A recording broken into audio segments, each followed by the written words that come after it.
and enjoy the action. Nights on Sportsound don't come much bigger than this. It's Scotland against Denmark for a place in the World Cup finals with Willie Miller, Michael Stewart, Billy Dodds and Alistair Lamont. Thanks, Kenny. Is this the night? The night 27 years of angst come to an end. The night a generation of young fans finally have a World Cup to look forward to. The night a team of mortals become legends. It could be a Hampden evening for the ages. Steve Clarke's message: play with the anticipation of success and not the fear of failure. Let's hope the players can take those words to heart and leave everything out on the Hampden pitch. No regrets, immortality awaits. It is quite the night inside Hampden Stadium, you have to say, as the smoke from the fireworks drifts upwards into the night sky. It's a pretty miserable evening weather-wise, incessant rain, pretty chilly, but my goodness, the atmosphere is electric. As the two captains, Andy Robertson and Pierre-Emile Højbjerg, go through the handshakes and the formalities, and as they did in Athens the other night, they're going to change ends pre-kick-off here. The Polish referee indicating that. The Scotland fans are certainly doing their bit. The manager and the captain urged them to get right behind them from the off. Remember, they were booed off here despite the win against Belarus last time. But absolutely everyone, an entire nation, is behind those 11 players and those on the bench tonight as they look to get the job done. The boos are for Denmark going into the huddle pre-kick-off. Remember the late drama that we just brought you a couple of minutes ago as Grant Hanley has replaced John Souttar in the starting 11. The Rangers and Scotland defender pulling up in the warm-up. So not ideal, but Grant Hanley has done a job for Scotland on many an occasion, and he could have a big part to play here tonight as well. It will be Scotland to get us underway. They will go from right to left as we look at it from the upper tier of the main stand. We are underway. Scotland fire it forward. There's already a free kick being given for Højbjerg, battering into Ryan Christie as he looked to block him off, and that free kick is taken, and here is Hanley for Hickey. It's a poor first touch from Hickey. He's being forced back the way the Danes will be looking to start this game on the front foot as well, but it's Hickey staying composed and just trying to get it beyond Damsgaard, out of play over on the far side. A Scotland throw in. Willie, you've been here many an occasion, you've played out on that pitch.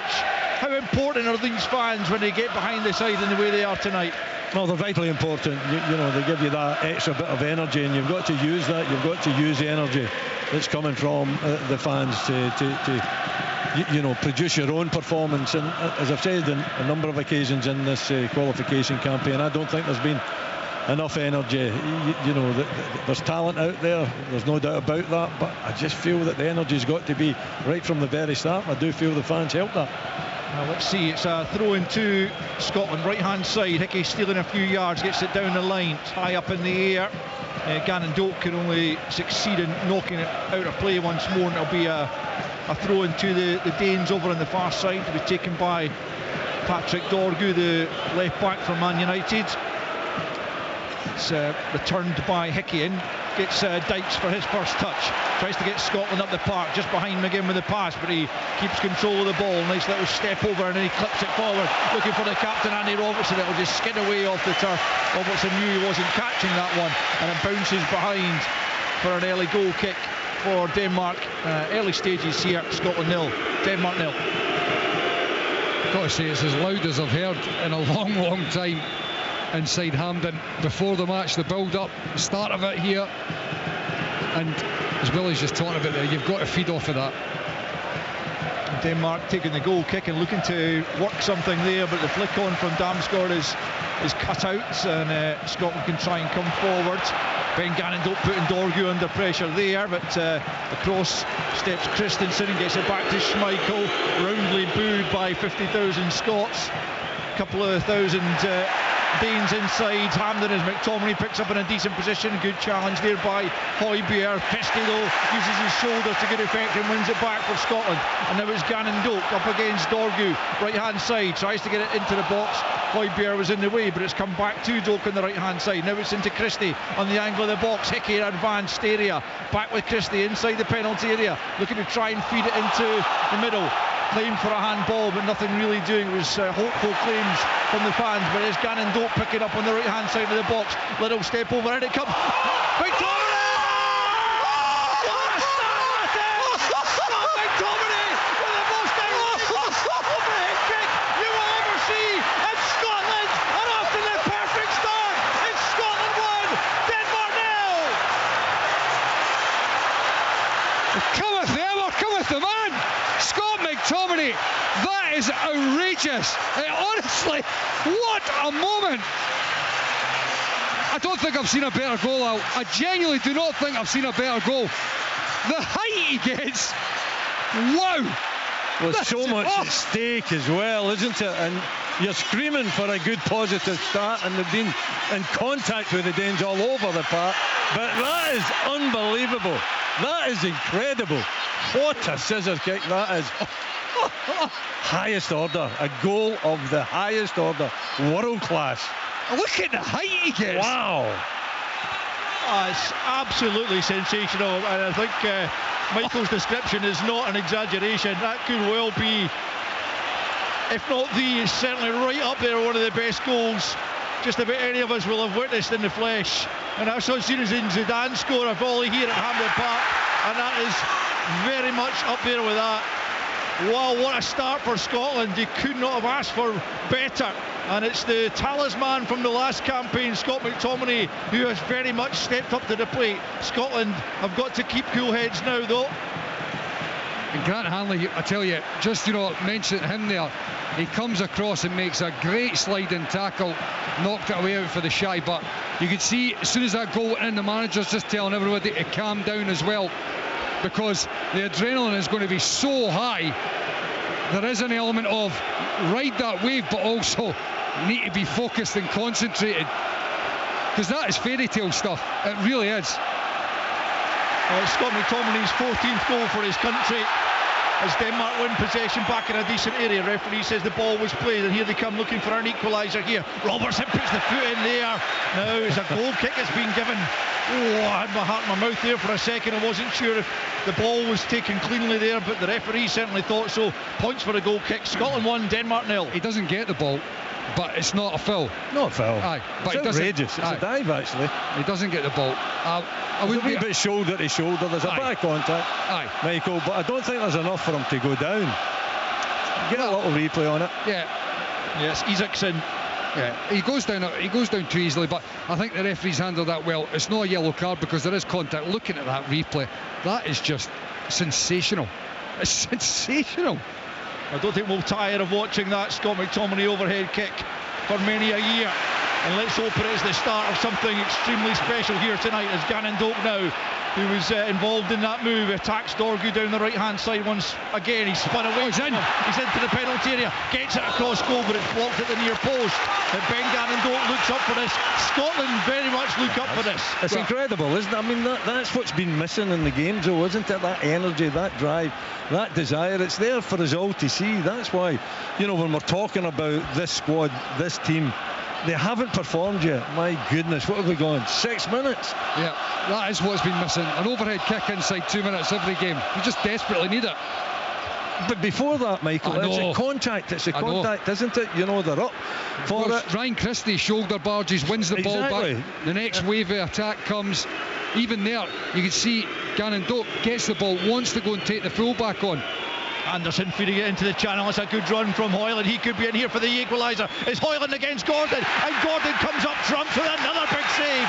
Now the flag goes up, but Craig Gordon once again with a superb stop to deny Hoyland, and then the assistant comes to Scotland's help as well. 1-0 it remains, 7 minutes in. But it's offside, yeah, but Craig will be feeling great about himself as well, because even though it wouldn't have counted, He's made a great save, spread himself, saved it with his left boot, and then also it plants how we see the doubt in Hoyland's mind as well. Just making that run in behind.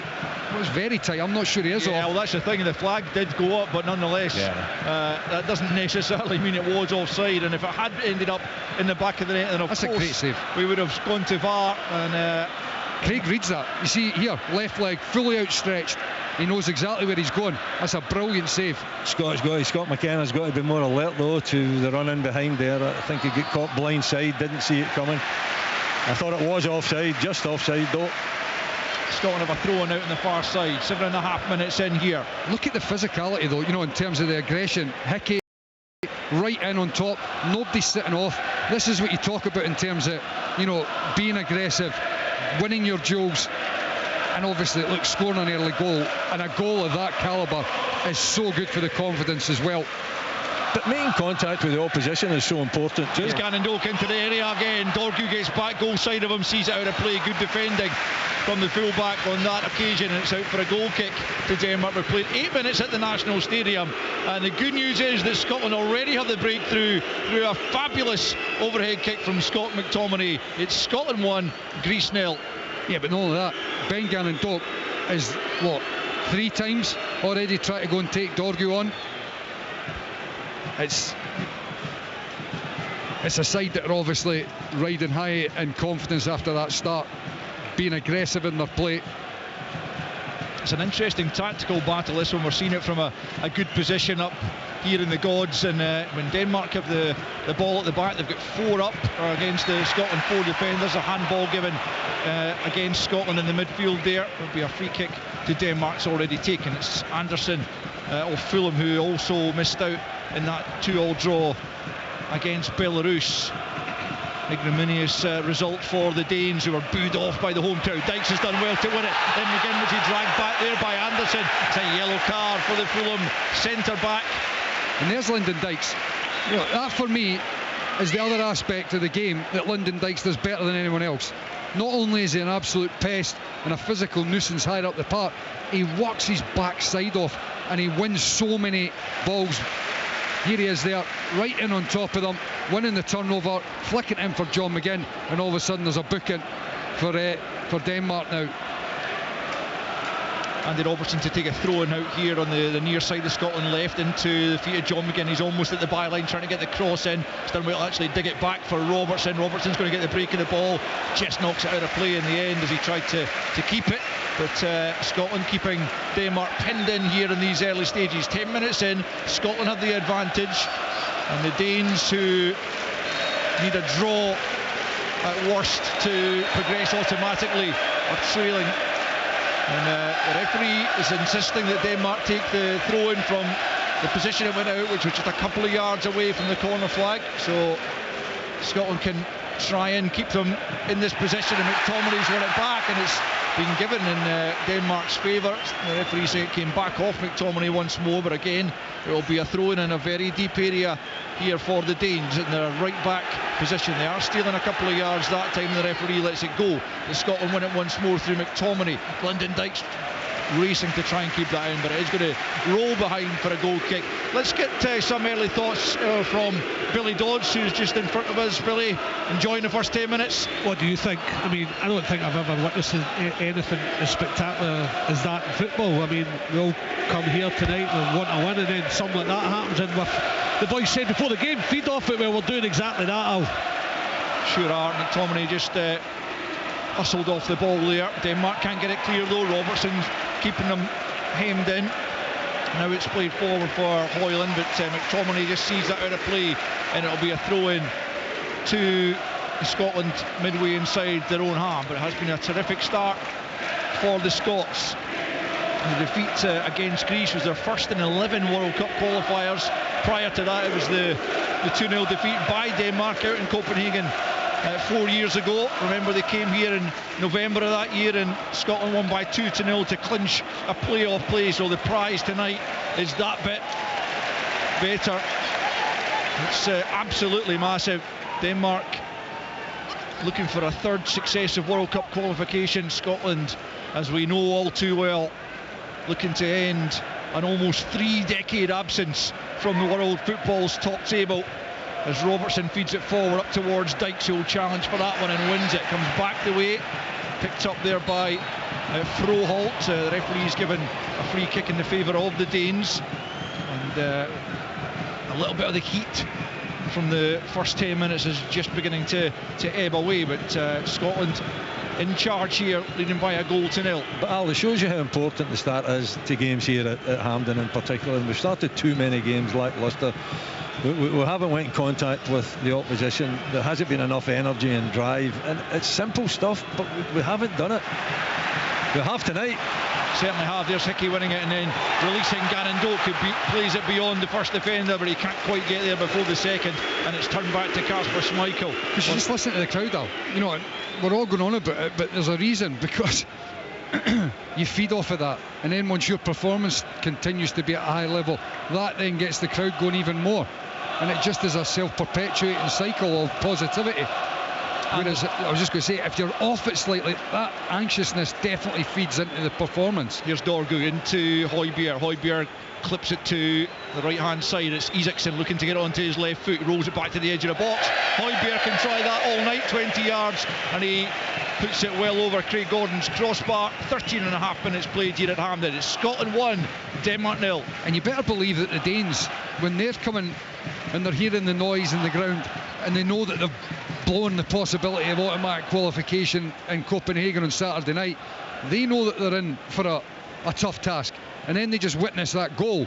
All they're going to be thinking, you know, that little doubt in the back of their mind's just going to be getting louder and louder. We've just got to make sure we keep our foot down on the pedal. It's gone out of play over on the far side. It'll be a Scotland throw-in after Hickey had actually given it away, but he will now get the throw-in midway inside his own half.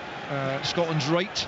Denmark, as I mentioned, just need the point to qualify automatically. They haven't been beaten in the last 7 since they lost in Portugal in the Nations League. And some of the victories, particularly for me over Greece, that they've had both home and away, show that they are still a force to be reckoned with. But so too can Scotland be on their night. And we've heard the discussions about some of the quality players that Scotland have in their lineup. Well, Scott McTominay, certainly one of them, and he provided the moment of absolute genius to give Scotland the opener here inside 3 minutes. We've now played almost 15 as Denmark now pick up the ball in a decent position, and Damsgaard gets it out to the left hand side to Dorgu. Hickey just backing off him. Dorgu comes up towards the edge of the box. Left hand side's a big chance. It's right across goal. No takers for the Danes, and that was certainly dangerous as Denmark threatened really for the first time. It's Isaacson picking up on the right flank, gets it back into the Scotland box and bouncing off McKenna and into the arms of Craig Gordon. And after a quarter of an hour, it's still Scotland 1, Denmark 0. Yeah, there's a long way to go in this game, isn't there? And that is you know, an example of the danger that the Danes can produce. They are a top quality side down the left hand side. You know, they're unfortunate not to get a toe on it or get a boot on it as it was whizzed across the face of the goal, and that's an example where Scotland have got to be sharp. They come once more, and the shot is deflected beyond Craig Gordon's goal by the boot of Scott McKenna. It was an important challenge. Craig Gordon might well have got to the shot if he hadn't managed to make it, but McKenna taking no chances. But it's another moment that Scotland will have to be alert here. The corner kick on the right hand side, played 16. Denmark just beginning to edge into the game as they seek an equaliser. It'll be the left-footed Isaacson who scored that equaliser against Belarus. He'll take it into the near post. Poor corner. Robertson deals with it. Cleared only as far as Dorgu, who helps out to the excellent Damsgaard of Brentford. Good ball into the penalty area. It's Froholt trying to get it back across goal. Craig Gordon will dive on that. It was Lyndon Dykes again back there helping out his defence to prevent that ball cleanly getting across goal. And Gordon gathers without any further threat to his goal, and it's played forward to Gannon Doak, who's barged off the ball. Referee says nothing wrong with that one from Dorgu, and Denmark pick up once more, and Scotland just get back into their shape. It's Højbjerg looking to orchestrate into Damsgaard left hand side. Dorgu's ahead of him. Here he is, about 15 yards from the byline, just a few yards in from the left touchline. Back to Damsgaard as Denmark try to dictate here. Højbjerg getting it back from Hjulman and back out to Dorgu, left hand side. Gannon Doak can't prevent the cross, but Hickey there just inside the box to pick up possession. Finds Christie, he's going back towards his own goal. Gannon Doak just seemed to be down, feeling something there, and he's managed to clear it, but he's now gone down, and that's a worry for Scotland, because he looked to be in real discomfort as he knocked it clear, and hopefully that is something he can quickly recover from. 17 and a half minutes in, he's going to require a bit of treatment, but it's Scotland 1, Denmark 0. I don't think you should be too concerned about defending as well. We know that Denmark are going to put Scotland under pressure. They've got to recover from that early blow. You've got to be confident in your defensive setup as well, and I think they are looking. Don't get yourself too stretched, don't get yourself too exposed. I think it comes from the two centre backs in particular. Make sure the full backs are closing the space down. Defend for a little bit of time and have confidence in defending, because this is a good team, Denmark. You know that you're going to have to defend at certain periods. This is a huge blow if Gannon Doak doesn't make it. He looks in quite a bit of distress out there. It's his hamstring. I would be absolutely astonished if he's able to continue. Yeah, that's going to be a massive blow. Just when he's stretched to try and keep the Dorgu cross from coming in, he immediately felt for the hamstring, and he's got his head and his hands here on the ground. He knows himself, no, absolutely no way he's continuing. So Scotland, having had to make a change to the starting lineup just moments before they took to the field, are going to have to make an early change here, and it's so unfortunate because Gannon Doak had started the game looking like he was really going to be on form, but he can barely get to his feet, far less run, and we're going to get, by the looks of it, Kenny McLean. Well, he's the one who's active on the bench, at least. Wouldn't be the most obvious direct replacement, but I'm sure Steve Clarke's got a plan here.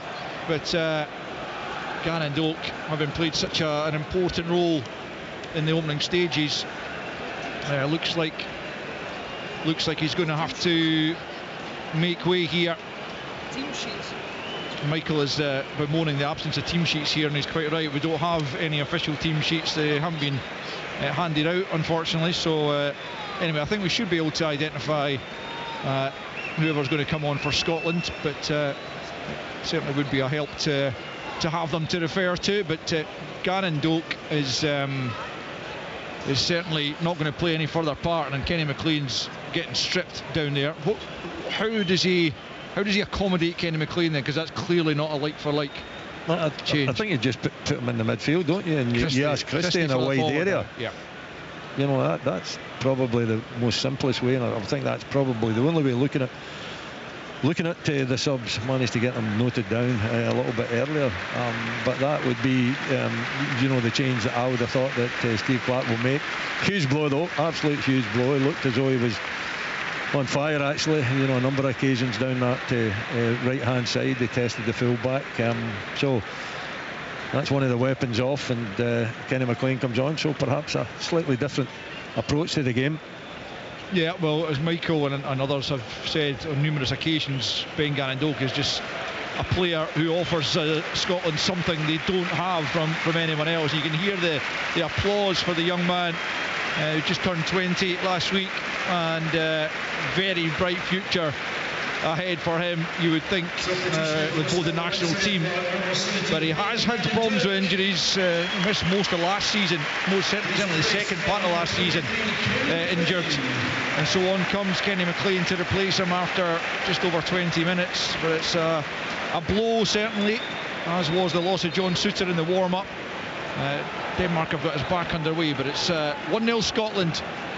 I won't tire of reminding you of that. Scott McTominay's overhead kick after 3 minutes has given Scotland the advantage.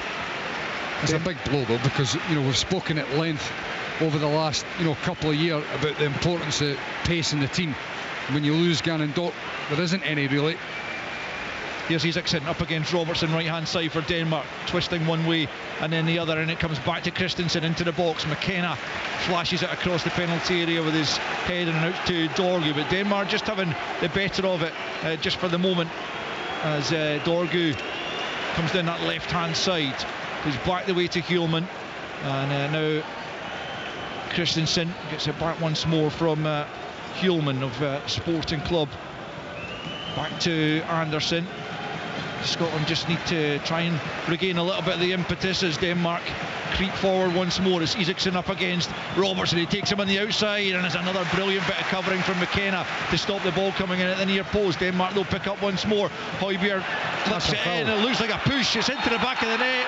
The referee is pointing for the free kick, and he's indicating a shove, and a sigh of relief echoes round Hampden, but it definitely looked as the ball came in that there was a shove in the back there, and the referee I think had blown even before it hit the back of the net.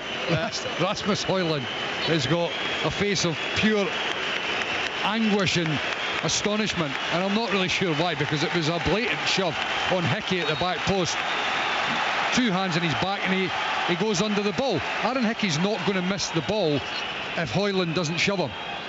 It's a free kick every day of the week. The ref was right on it as well, wasn't he? He was really sharp to give the free kick. It was pretty. If he couldn't see it from down there and we could see it from up here, then there's something wrong.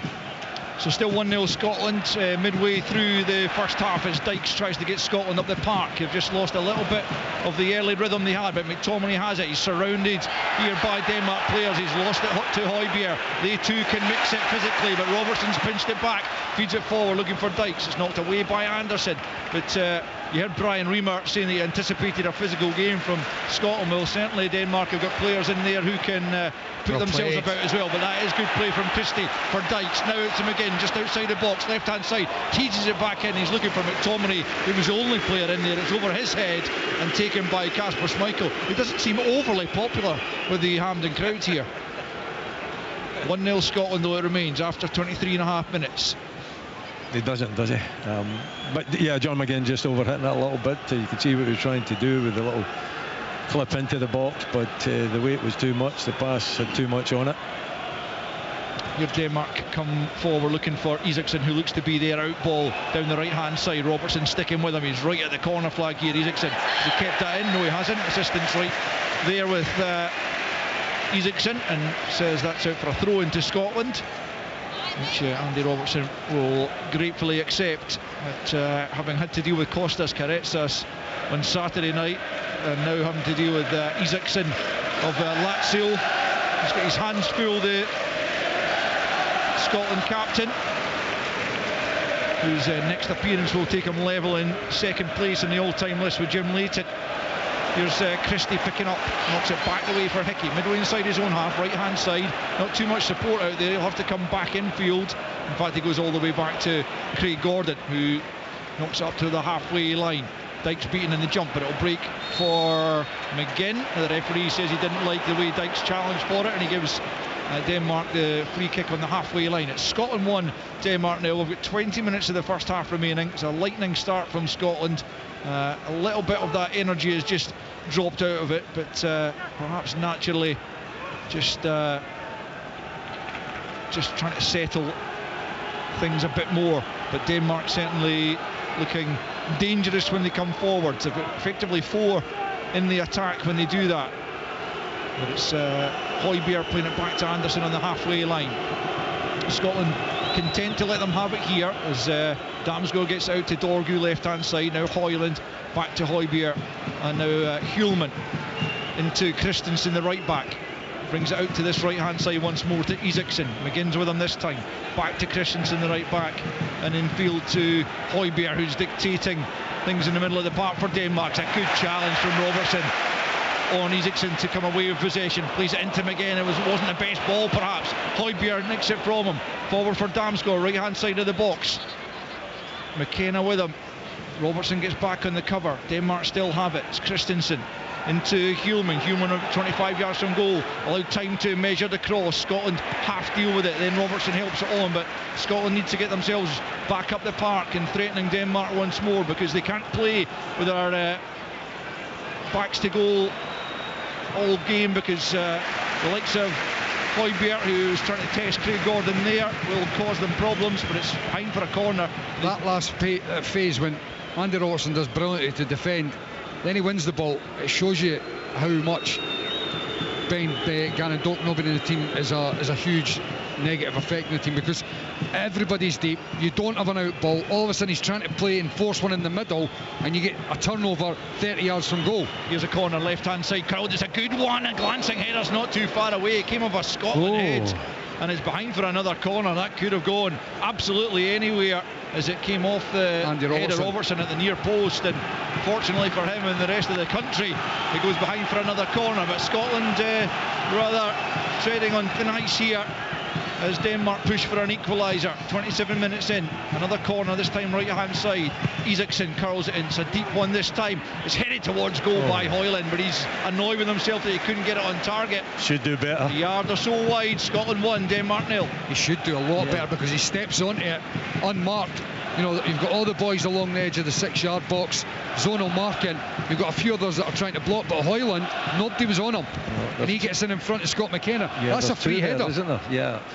I think Grant Hanley's at the back as well. I would have thought that Grant Hanley should have been the man that was picking up that run, but eventually it was McTominay. He should have done better. He's stretching a little bit for it though, Michael, isn't he? But you know, it's still a free header. Look at that for Dykes. Yeah, Dykes does well to flick it on. Christie can't keep it though, and Denmark have it back once more, and the momentum certainly with the Danes, much as they're losing by a goal to 0, but they're certainly looking the more likely to get the next goal. It pains me to say, as they come forward here through Anderson at the back. It's played square to Andreas Christensen of Barcelona, out to Dorgu left hand side, up against Hickey, gets the cross in. Hanley's there to meet it, high up in the air. Christie tries to, Ferguson tries to help it on. It breaks to Dorgu left hand side, he feeds it in, but it's a poor ball, and now Ferguson can get a head up and plays it infield, but Christie's lost it in a poor area. Picked up once more by Hulman, out to Dorgu left hand side. That's a good ball, but Hoyland again can't get the header on target. That was a difficult one because it was just behind him, and he tried to angle his body and get the header on target. He just couldn't manage it, but Scotland are dicing with depth here at the back at times, giving the ball away in bad areas in the midfield, but after 29 minutes almost, it's still Scotland 1, Denmark 0. He gets in front of McKenna again. You know, you've got to be aware of where Hoyland is in that occasion. He's unfortunate. I think the cross coming in had too much pace on it perhaps, and he has to try to manoeuvre his head to actually get something on it, puts it over the bar. But for me, Scott McKenna's got to be sharper. He's got to get in front of him. He's got to actually be aware of where he's coming from. That blindside run could have been so different. Well, he was getting pretty tight to Hoyland there because he's climbing all over the back of him, and he's conceded a free kick. If you actually watch the replay there, just the screen in front of us, Hoyland backs right into him. He just blocks off Scott McKenna. Yeah. You see it in real time, you think, yeah, he's going to give a free kick to Denmark, but watching the replay, we could easily have got that. But this is where the issues are. We don't have that out ball. We're getting pressed relentlessly in the middle of the park, and they're winning turnover after turnover. We just need to be able to get a couple of passes, get up the final third to get a wee bit of respite. Denmark have it just inside their own half. The Scotland fans trying to get back behind their team. They do lead by a goal to 0. Scott McTominay, after 3 minutes, with the most fabulous bicycle kick you're ever likely to see. Half an hour in, that is still the scoreline, as Denmark though are very much pressing for the equaliser. Denmark have got a very similar setup to Greece in regards to, you know, the left back Shimikas for Greece. This time as Dorgu gets up high, and then their wingers stepping in, and they get in those little pockets of space, which is difficult for the midfield if we're not fully in unison, tight and squeezed, because you're getting outnumbered. So you've just got to hope that everybody is closing those gaps, because it's impossible to get man to man.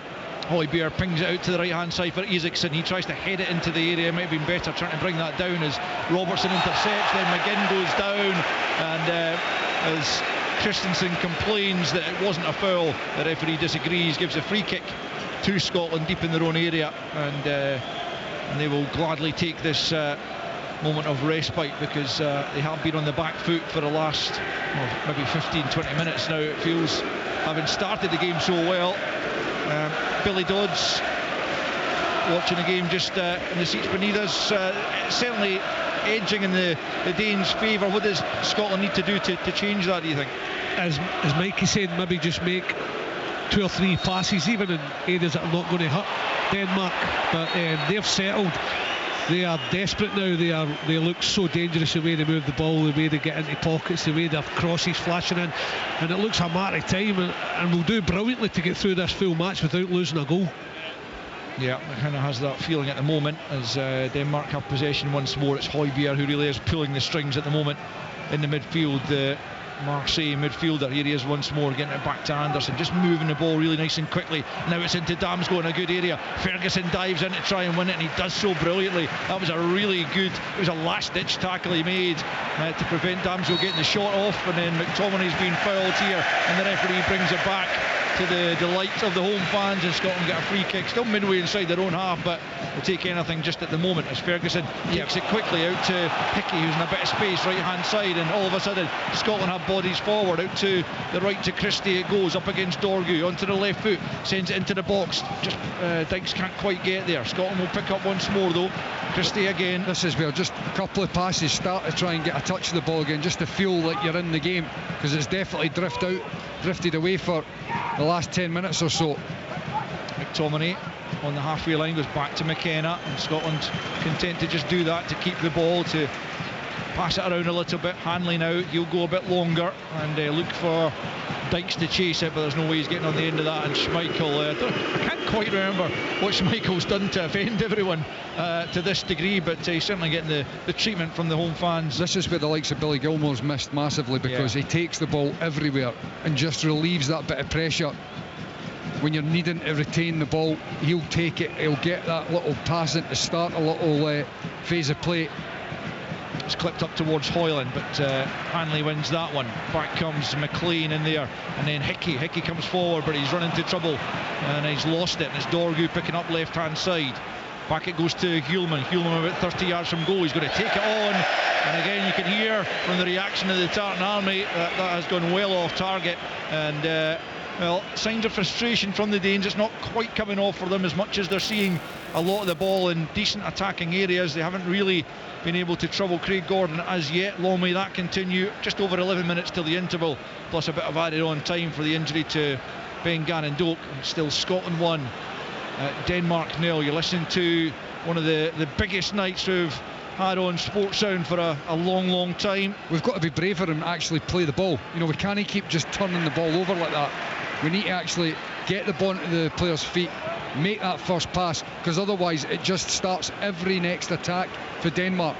And here they come once more into Damsgaard, left hand side of the penalty. He gets onto the right foot, stands up to the back post. Robertson heads it down to McGinn. It's a clever header in the end. Well played. And then McGinn gets it back to the captain. Lyndon Dykes, I think, has gone offside. He's going to chase it anyway, and just tries to hold it up well. Now the flag goes up. I think it was a correct decision. The fans don't agree, but I think he just hadn't quite managed to hold his run, and ultimately the free kick goes against him.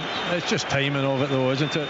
You know, I think that the idea is right and it gets you up the park, but you just got to hold his run a little bit. The Danes, you know, their threats have came from the wide areas, isn't it? They've had set pieces in wide areas. They've had 3-4 good crosses.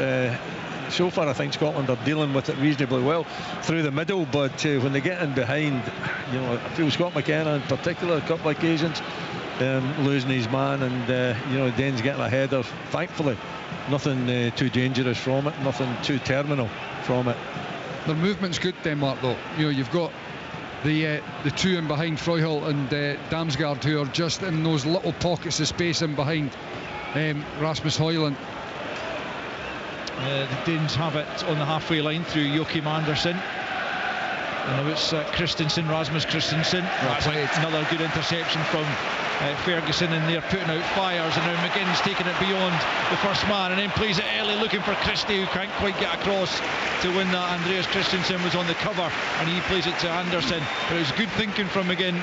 The early ball in, just couldn't quite find his teammate, and it remains Scotland 1, Denmark 0 and 9 to play in the first half. So they've got that box in midfield, Hjulman and Højbjerg, that are just sitting with Damsgaard and Freuchel just in front of them, and the movement's really good. Isaacson up on the right, Dorgu up on the left. It's like almost a four in behind the striker, and they've got the two deep in midfield as well, so they've got good control of the game. They're covered at the back if there's any counter-attacks, especially without the pace that we've got now, which makes it all the more important that we get our passes neat. Here's Højbjerg outside the box, goes for goal, not far away, and it's taken a nick on its way through as well. The referee points for a corner. Didn't see a touch myself, and the Scotland players arguing the toss, but they'd be quickly told by the referee. And enough of that, but it will be a corner kick. Højbjerg again trying his luck from distance. That one was the closest yet, I think. Yeah, you know, you think from that range it's okay, let him have the strike, but it's not too far away, is it? He gets right over the top of it. I don't know where the touches came from, can't see it myself. In comes a corner kick from the right hand side. Scotland trying to get their lines clear at the back post, but it's picked up by Hjulman. Hjulman touches it back for Froholt, edge of the box. He tries to curl it. That's another woeful effort, you'd have to say, from the edge of the box. I think that's a couple he's had himself already, and Scotland certainly survived that one. 37 minutes on the clock.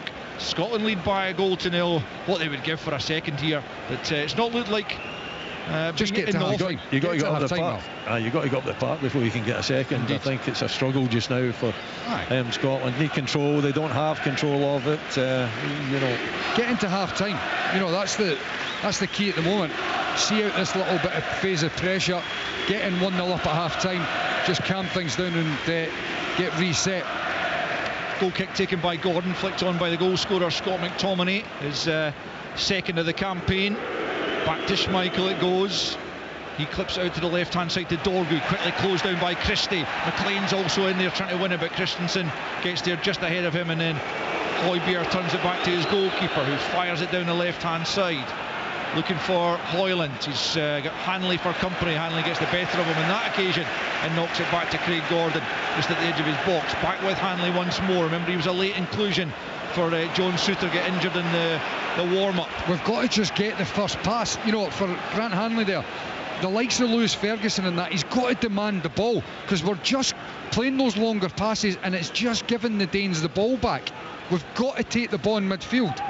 The likes of Ferguson and McLean that's come on, they've got to demand that ball. They've got to say, look, stop giving the ball away, make that first pass. I don't think Lewis Ferguson is doing that at all, is he? He's not. He's not embracing the fact that the back four are struggling to, you know, find anyone. Eventually it goes long. I think you're right, he's got to go like Billy Gilmore type. It's not his type of game, I don't think, but I think on this occasion he's got to be the one that's going and looking for it. That's really good play from Grant Hanley. Just nipped in there ahead of Højlund, and then he was dragged to the ground by the Napoli striker, and Scotland get the free kick just outside their own area. Højlund complaining to the referee, but certainly a free kick, and Hanley, it's great defending, and that's his game. You know, he reads and he's got good defensive instinct, Grant Hanley. The other side of it, in terms of, you know, in possession, that's why you've got to make it simple for him. 5-10 yard passes. Christensen climbs highest above Dykes, and it breaks back to the defender. Here's Anderson.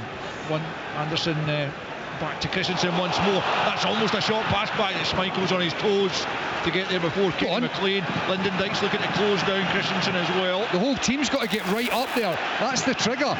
Yeah, they're trying to do that now. Hickey and Christie putting the pressure on. Dorgu spins away from Christie and then goes down and gets the free kick. That's all right, give the free kick away, but that's the trigger. They've got to be quicker there, because you can see they're under pressure, and I still think just from the last 20 minutes there's a slight apprehension and nervousness, just forcing Scotland back. Things like that is a trick. Get right up on top of them. 5 minutes left in the first period. Scotland leading by a goal to nil. Scott McTominay after 3 minutes. One of the best Scotland goals of all time, I think it's fair to say, as Anderson plays it square to Christensen. It might yet go down as one of the most important Scotland goals of all time, as the ball though is played out to Damsgaard left hand side. Tricky little player who can find a pass, and he gets one here into Højlund and then back to Dorgu left hand side. Flick forward for Damsgaard again on the byline here. Can he pick out a teammate? I think it was Ferguson getting in the way of that one, and the second cross that came in from Dorgu. Poor touch from Christie. It's giving it back to Denmark just outside the penalty area. It's Christensen coming forward. Goes back the way to the other Christensen, Rasmus, and now it's Højbjerg once more out to the left hand side for Mikael Damsgaard. Up against Christie. That's blocked at the near post by Hickey, and then Christie helps it out of play. It'll be another throw in to Denmark, about 15 yards from the corner flag on their left hand side. Scotland, as Mikey says, just need to get in at half time, a goal to the good, and then reassess the situation. It's Denmark pressing for a leveller before then. It's out to the right hand side to Gustav Isaksson. up against Robertson, rolls it back to Christensen. Christensen first time into the box, a poor header from Hoyland, well off target, behind for a goal kick. That'll do Scotland very nicely. 3 minutes to the interval. Scotland 1, Denmark 0. I think you take that all night, to be perfectly honest. You know, when they played it back, when Isaacson plays it back, and it's just a kind of a ball whipped into the penalty spot, and you know, we've got big, tall, strong centre backs there. They should be able to deal with that, no bother. I think it's when they get in behind, it's when they hit the byline, start flashing them across the face of the goal, that's when you start to worry. Well, you know better than anyone as a defender, exactly like you just said, you didn't want teams to be hitting the byline, because all of a sudden you're then facing your goal. When you've got balls that are coming in from the edge of the box and you can see everything in front of you, that's how you want to defend it. And especially when you've got the height of the likes of Hanley and McKenna.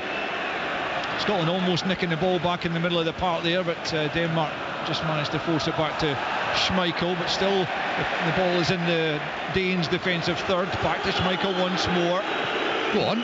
Don't think he's going to be particularly fazed by the treatment he's getting from the Scotland fans on his 120th cap. Good work by Hickey to win it from Dorgu, right hand side, and now he's accused of committing the foul himself. Second challenge in, and it will be a free kick to Denmark deep in their own territory, left hand side. We've got just a couple of minutes left of the opening 45, plus maybe 3 to be added on after the injury early doors to Ben Gannon Doak, which forced him off. Denmark have taken the free kick short, but now they've worked it up to the halfway line. Hanley tight with Hoyland again. It's back to Hjulman. Hjulman plays it back to Hoyland, left hand side. He's quickly closed down by Ferguson, out of play for a throw in to the Danes, 10 yards into the Scotland half, over on the far side, the Danish left. Back the way it goes from Dorgu to Andreas Christensen. Short ball into Hjulman.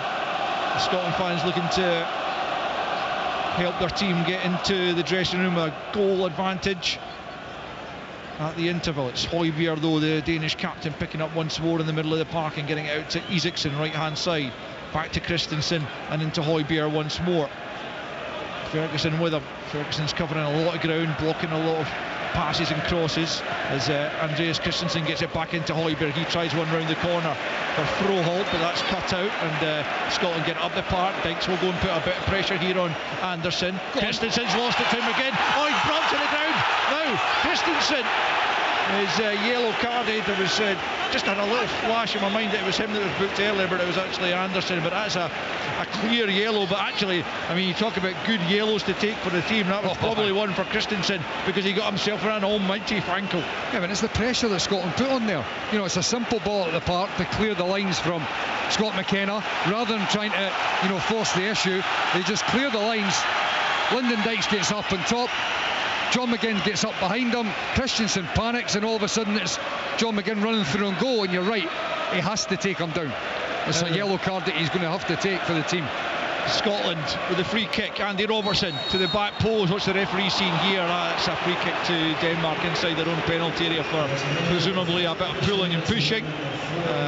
4 minutes added on, and we are just into those now at the end of this first period, a first half that Scotland leads by a goal to nil. Scott McTominay in 3 minutes. That was a good chance to try and create something there, but the free kick goes Denmark's way. But Denmark have played it all the way through to Craig Gordon, and he's in no rush to pick it up until Mikael Damsgaard comes in, closes him down, and then Gordon picks it up and throws it to Hickey. Hickey right hand side, clips it up towards Dykes. Dykes just didn't quite judge that to perfection, and it breaks for Dorgu left hand side, and he'll try and get it forward.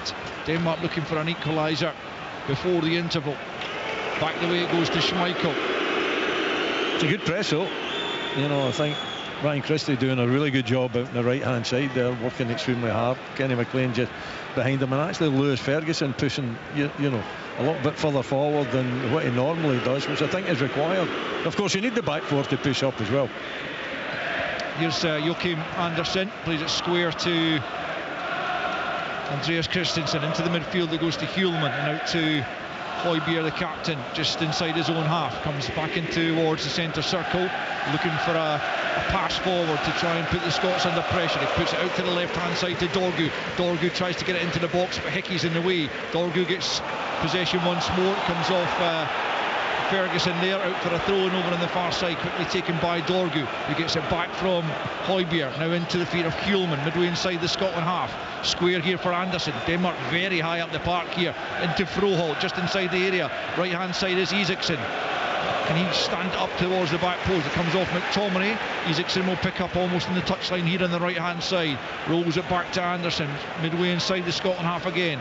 Back out to Gustav Isaacson on the right hand side. It's a good ball into Anderson. He tried to find Isaacson again, but Robertson's in the way and he feeds it forward to McGinn. No one up the park for McGinn to hit, so he'll just have to try and hold on to it. Can he win his side? A free kick here perhaps.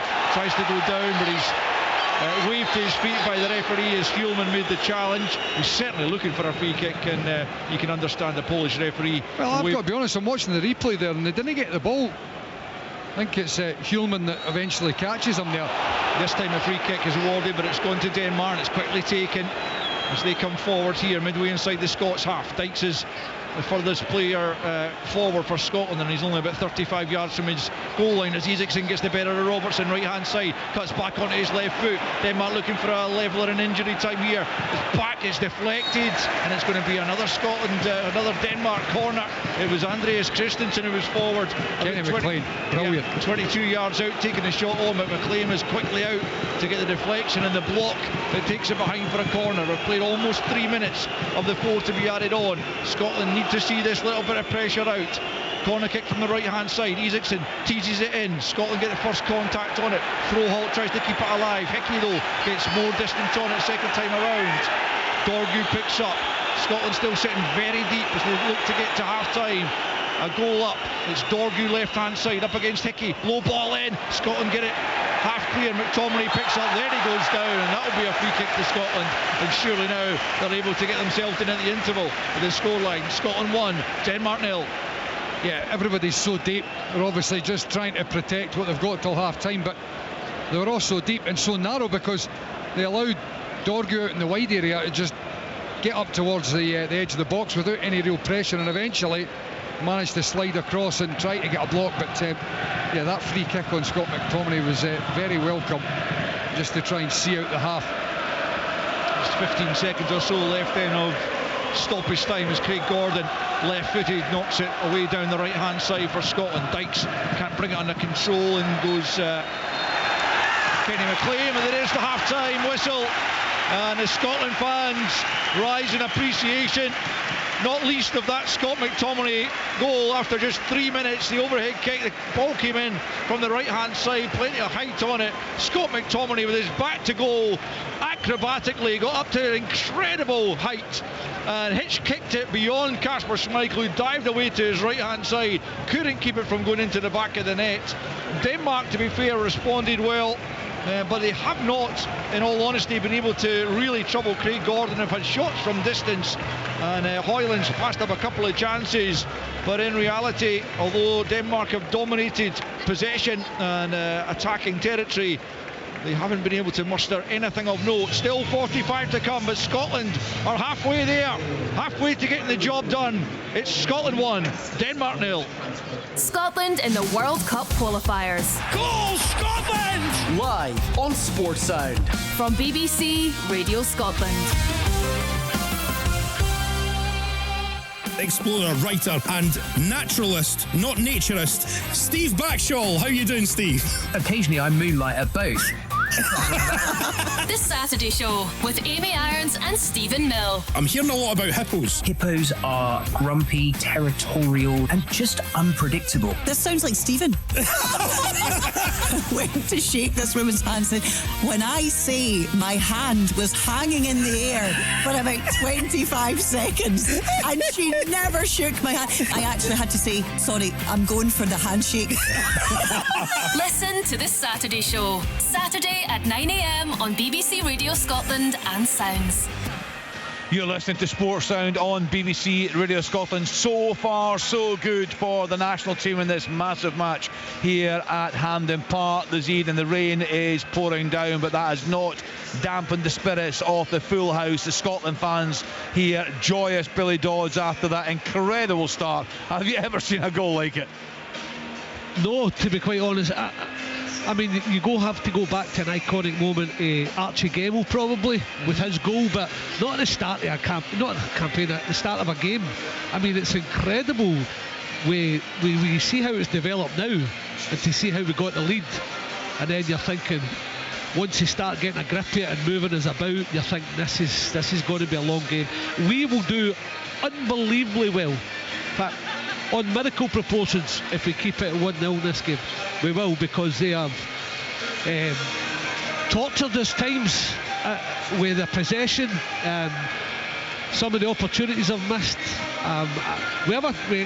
Mikey's right to talk about Dorgu getting high and Damsgaard coming in, but on the other side we've got a problem because Froholt goes forward and none of the centre halves are dealing with him, and they should, because what's happening is Andy Robertson's narrowing off, and Iskason, I'm telling you, I've got a feeling he'll get something out of this game, where it's a cross, an assist, or even score a goal, because by the time that Andy Robertson either gets out to him or gets opening over, looks over his shoulder, he's in so much space. He's not been brilliant so far, but I'm thinking, oh my word, got to see where he is. He's in so much space at times for Denmark out the right hand side. We have done brilliantly to get to half time 1-0 up, because Mikey said in commentary, you know, the last 10 minutes or so, I felt after they scored and Scotland maybe 10 minutes into the game, I thought the last 35 minutes at half was totally dominated by Denmark. And, how do we stay on that floor, Billy? No, but I think Michael also touched on, his right to point out about in terms of we have to be brave and make 2 or 3 passes. Al came to him and he asked me that, and then we did the time after that. But you have to be brave to do it, because they're putting a press on us as soon as we win possession back. They're high up against us anyway. They haven't far to go to put us under pressure, and we've not really handled it. We've either launched it or we've tried to make a shorty. And I mean, our ball players, and we've given the ball away as well, so we've just asked for more pressure. But I'm not surprised. I'm not having a go. I'm just saying, like, this will be miracle proportions if we can keep them at bay and keep a clean sheet here tonight, because they are a good team. We said to you at the start of the game that there's going to be spells where they're going to push us back. Well, yeah, they have after they've scored, haven't they? Yeah, it was certainly a long old end to that half after that electric start. Chick Young alongside us here in the gantry. Chick, you'll have seen many special moments here at the National Stadium. That must be right up there, that McTominay goal. Yeah, no doubt, and Billy's right to parallel it to Archie Gemmill's goal in Argentina. I'm thinking Fadi's goal in the Parc des Princes. All these goals, though, they were false dawns. That's my worry. I agree with everything Billy said. I think the injury to Ben Gannon-Doak is a huge blow, because he was the one player who could offer something different from Scotland. Maybe John McGinn gives you a release down the left-hand side and creates something. Yeah, I thought the foul on him, you know, I'm looking at myself and saying, is that a goal-scoring opportunity? Should have been more severe. Yeah, well, there was probably players getting across, but it was definitely a real chance at goal. I'm with Billy. I think we need to score again, and I don't see how we're going to score again, because they must reach us. That time from the goal to the half-time whistle seemed about 4 years to me. You're on and on and on and on. I think it's unbelievable that we're still in this game, and of course the status quo do us wonderfully well. I just don't see how that 45 minutes can come and go after half-time and they will not get the ball in net. But what a goal. Yeah, I'm thinking Fadi, I'm thinking Archie Gemmell.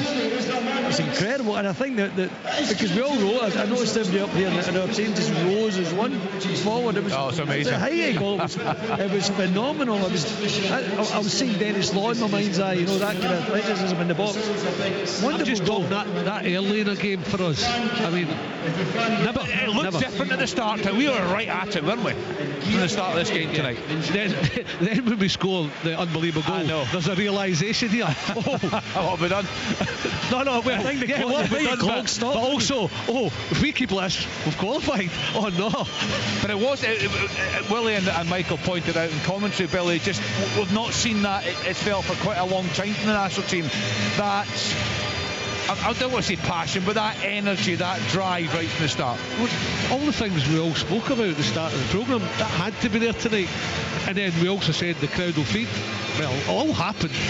And they're actually feeding off now, to be fair to them, our defending, because we've had to get last-ditch blocks in. We've ridden a luck at times. We just have to be sure positionally.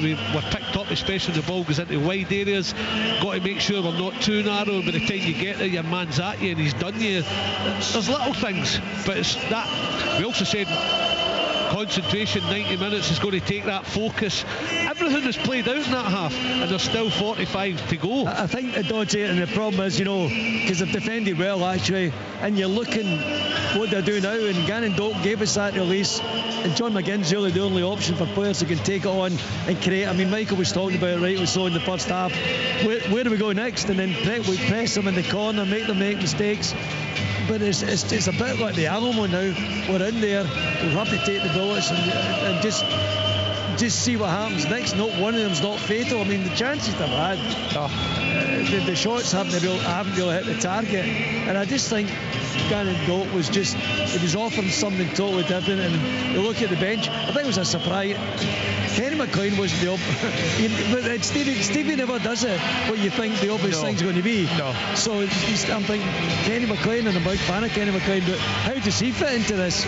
But I don't know. It's Gizo. Why did it have to be Scottish? It's going to be a long second half. Willie Miller, what have you made of the defensive setup, the defensive shape tonight? I think they've been pushed back, and they've had to defend it. Similar to the game in Copenhagen, to be perfectly honest. Maybe not as intense. I just worry about when they get into wide areas. That's a threat that I feel. That if we're going to score, that's where I feel it's going to come from. And they tend to load in the wide areas when Isaacson has got the opportunity to hit the byline. There's a red jersey that goes into the space that shouldn't go into. They shouldn't go into. They should just leave him 1-on-1 with Andy Robertson. And Durgood down the left-hand side as well. He looks as though he's got to turn the pace too. And it's been the cross balls, I think, that we've struggled with. Too many clear headers, but nothing came of it. I think, down the middle, down the throat of it, we've got plenty of bodies there. We've got plenty brave defenders that are going to come out and defend it. And their shooting has been pretty abysmal, to be perfectly honest. Defensively I think it's been okay, and there's nothing wrong with defending, I don't think, as long as you don't have to defend constantly, and that's the problem. The problem is that we're having to defend constantly. We don't have that out ball. We don't seem to be able to get ourselves up the park. We don't have too many ball carriers. We don't have really the target of Lyndon Dykes. Don't think that's working particularly well in terms of picking them out and getting support to them. But defensively I think we'll be doing okay. Just the wide areas that I'm worried, and they're good players, and sometimes you can't do anything because they are good players in the wide area. But for me, maybe overlap and maybe getting two players in front of Isaacson and in particular down this right hand side. See, for me, Kenny, I think Willie's spot on. I don't have any real concerns about the defending. It's once we've got the ball, that's the issue. We're not able to string two passes together to build the game. That's why I said in commentary, for me, the likes of Billy Gilmore's a huge miss here, because he takes the pressure off the centre halves to just retain possession, to build the game, take the pressure off, take the tempo down a little bit, to then control the game a little bit. It's all a little bit too frantic when we've got the ball. We're sliding the ball into dangerous areas to players that are not really looking for it. They're latching right on top of us. They're winning the ball back. They're getting another attack. But on the whole, just like Willie's saying there, I think defensively we've looked all right. Yes, they've got into dangerous areas, but invariably somebody's defended the situation well in a 1v1, or they've been very wasteful. They think about their shots from the edge of the box. I think Freuholt smashed one over the bar. Højbjerg's hit one over the bar. I think Damsgaard maybe had one as well. So they've been pretty wasteful with shots and distance. But we're a good unit, so I don't have an issue with that. It's just Ben Gannon Doak's off, the difficulty to be able to retain possession and get up the park, and it's not, there's not an obvious alternative to what they do, other than hammering home the message of, guys, you've got to concentrate on that first pass. The boys in the middle of the park, whether it's Scott McTominay coming a little bit deeper to take the ball, somebody's got to take that pass to then get things started, because if we continue to just lump it, and I'm talking about lumping it into areas that are not even an out ball. You think about the one that Scott McKenna plays down the line. That's fine if you're going to do that, because you're turning the opposition and you're able to squeeze the game. But we're playing too many balls into poor areas where they're able to come onto it and then break on us. So we've got to be clear in what we're doing. First pass into the middle of the park, or a wide guy, or if we're wanting to go that bit longer, the quality to Lyndon Dykes has got to be better, or we've got to be hitting the corners as an out ball. Even if nobody's there, it's turning them to be able to get us up the park. Michael's spoken a lot in recent months about the importance, particularly going forward, as we look to the future for the national side, belly off Ben Gannon Doak. I mean, it's just the difference it makes to the side when we don't have him. He was in a lot of pain, wasn't he, when it off? It could be a long-term injury potentially. Yeah, you would think with the hamstring. I'll tell you what, look, I know we're talking about backs to the wall stuff. I expect that. But we've also been asked the question with Suter missing out just before the kick-off, having to come out of the team, then Gannon Doak having to go off. So as much as I'm saying the minor miracle, I think it'd be incredible if we did keep the clean sheet and manage to hold on to this 1-0 lead and remember this goal for years. It takes us to a World Cup because it was special. So there is so many positives to hang on to in which you would be mentioning, because this is not going to be straightforward coming here. We've had to come through adversity with losing out 2 players that were in your starting line-up. We've got a goal ahead which was sensational. Now it's all just about clawing, clinging on to anything you can now. It'd be brilliant if we could get a second, but we don't seem to be getting up the pitch, and that comes back to retain possession as well as we can. I still think they'll come at us for long periods in this second half though. Yeah, it's going to be an nervy trick, isn't it? We're in for a long haul. I know. But you feel the longer this goes on, if it remains 1-0, the pressure is going to become intense towards the end of this game, isn't it? It's just whether we can stay concentrated, stay as a unit. It's going to take an awful lot to get us through, despite that wonderful start. I was watching the clock, and it just didn't seem to be ticking. It just, I'm watching, I know, and the boys in commentary were saying, you know, and Alistair was saying, like, what, 5 minutes to half time and all that, and you're going, just hang on. And you're thinking to yourself, if you get to half time, honestly, I'll be a good boy for the rest of the week, for things like that. You know, you're just trying to get yourself over the line, and now we've got to endure this the second half. I mean, as I said earlier, I'm with Billy all the way. I cannot conceive if this game goes the way it has gone, they don't get the ball in the net, and I'm not seeing where we score again. But listen, this is Scotland. It's been an astonishing turns and twists along the way, and everything that happened on Saturday night in Copenhagen, what was done for us in terms of the games elsewhere. We're still in the ball game. 45 minutes against Denmark at Hampden. Those are going to your World Cup finals. I've been looking at the clock for the 4th minute. I'm not joking. Yeah. Not joking. The one thing I would say that is an out ball for us, and of course it was Ben Gannon Doak, is definitely on occasion get it to McGinn and get at Christensen. Yeah. He had another one where he pulled out. He's been booked. I thought for a second, is that his second? And it wasn't. But if we could maybe get at him and get McGinn the ball and get him going to ground and maybe get him off the pitch, that would help us. See, when you're the team just briefly, Billy. See, when you're a player, you're on that park. Are you kind of counting down, say, 15-minute segments? You're just managing the game through. Is that what you're thinking? All of that, and that's what's required from now on in. That first half, I think it was a clock, it was a calendar I was looking at.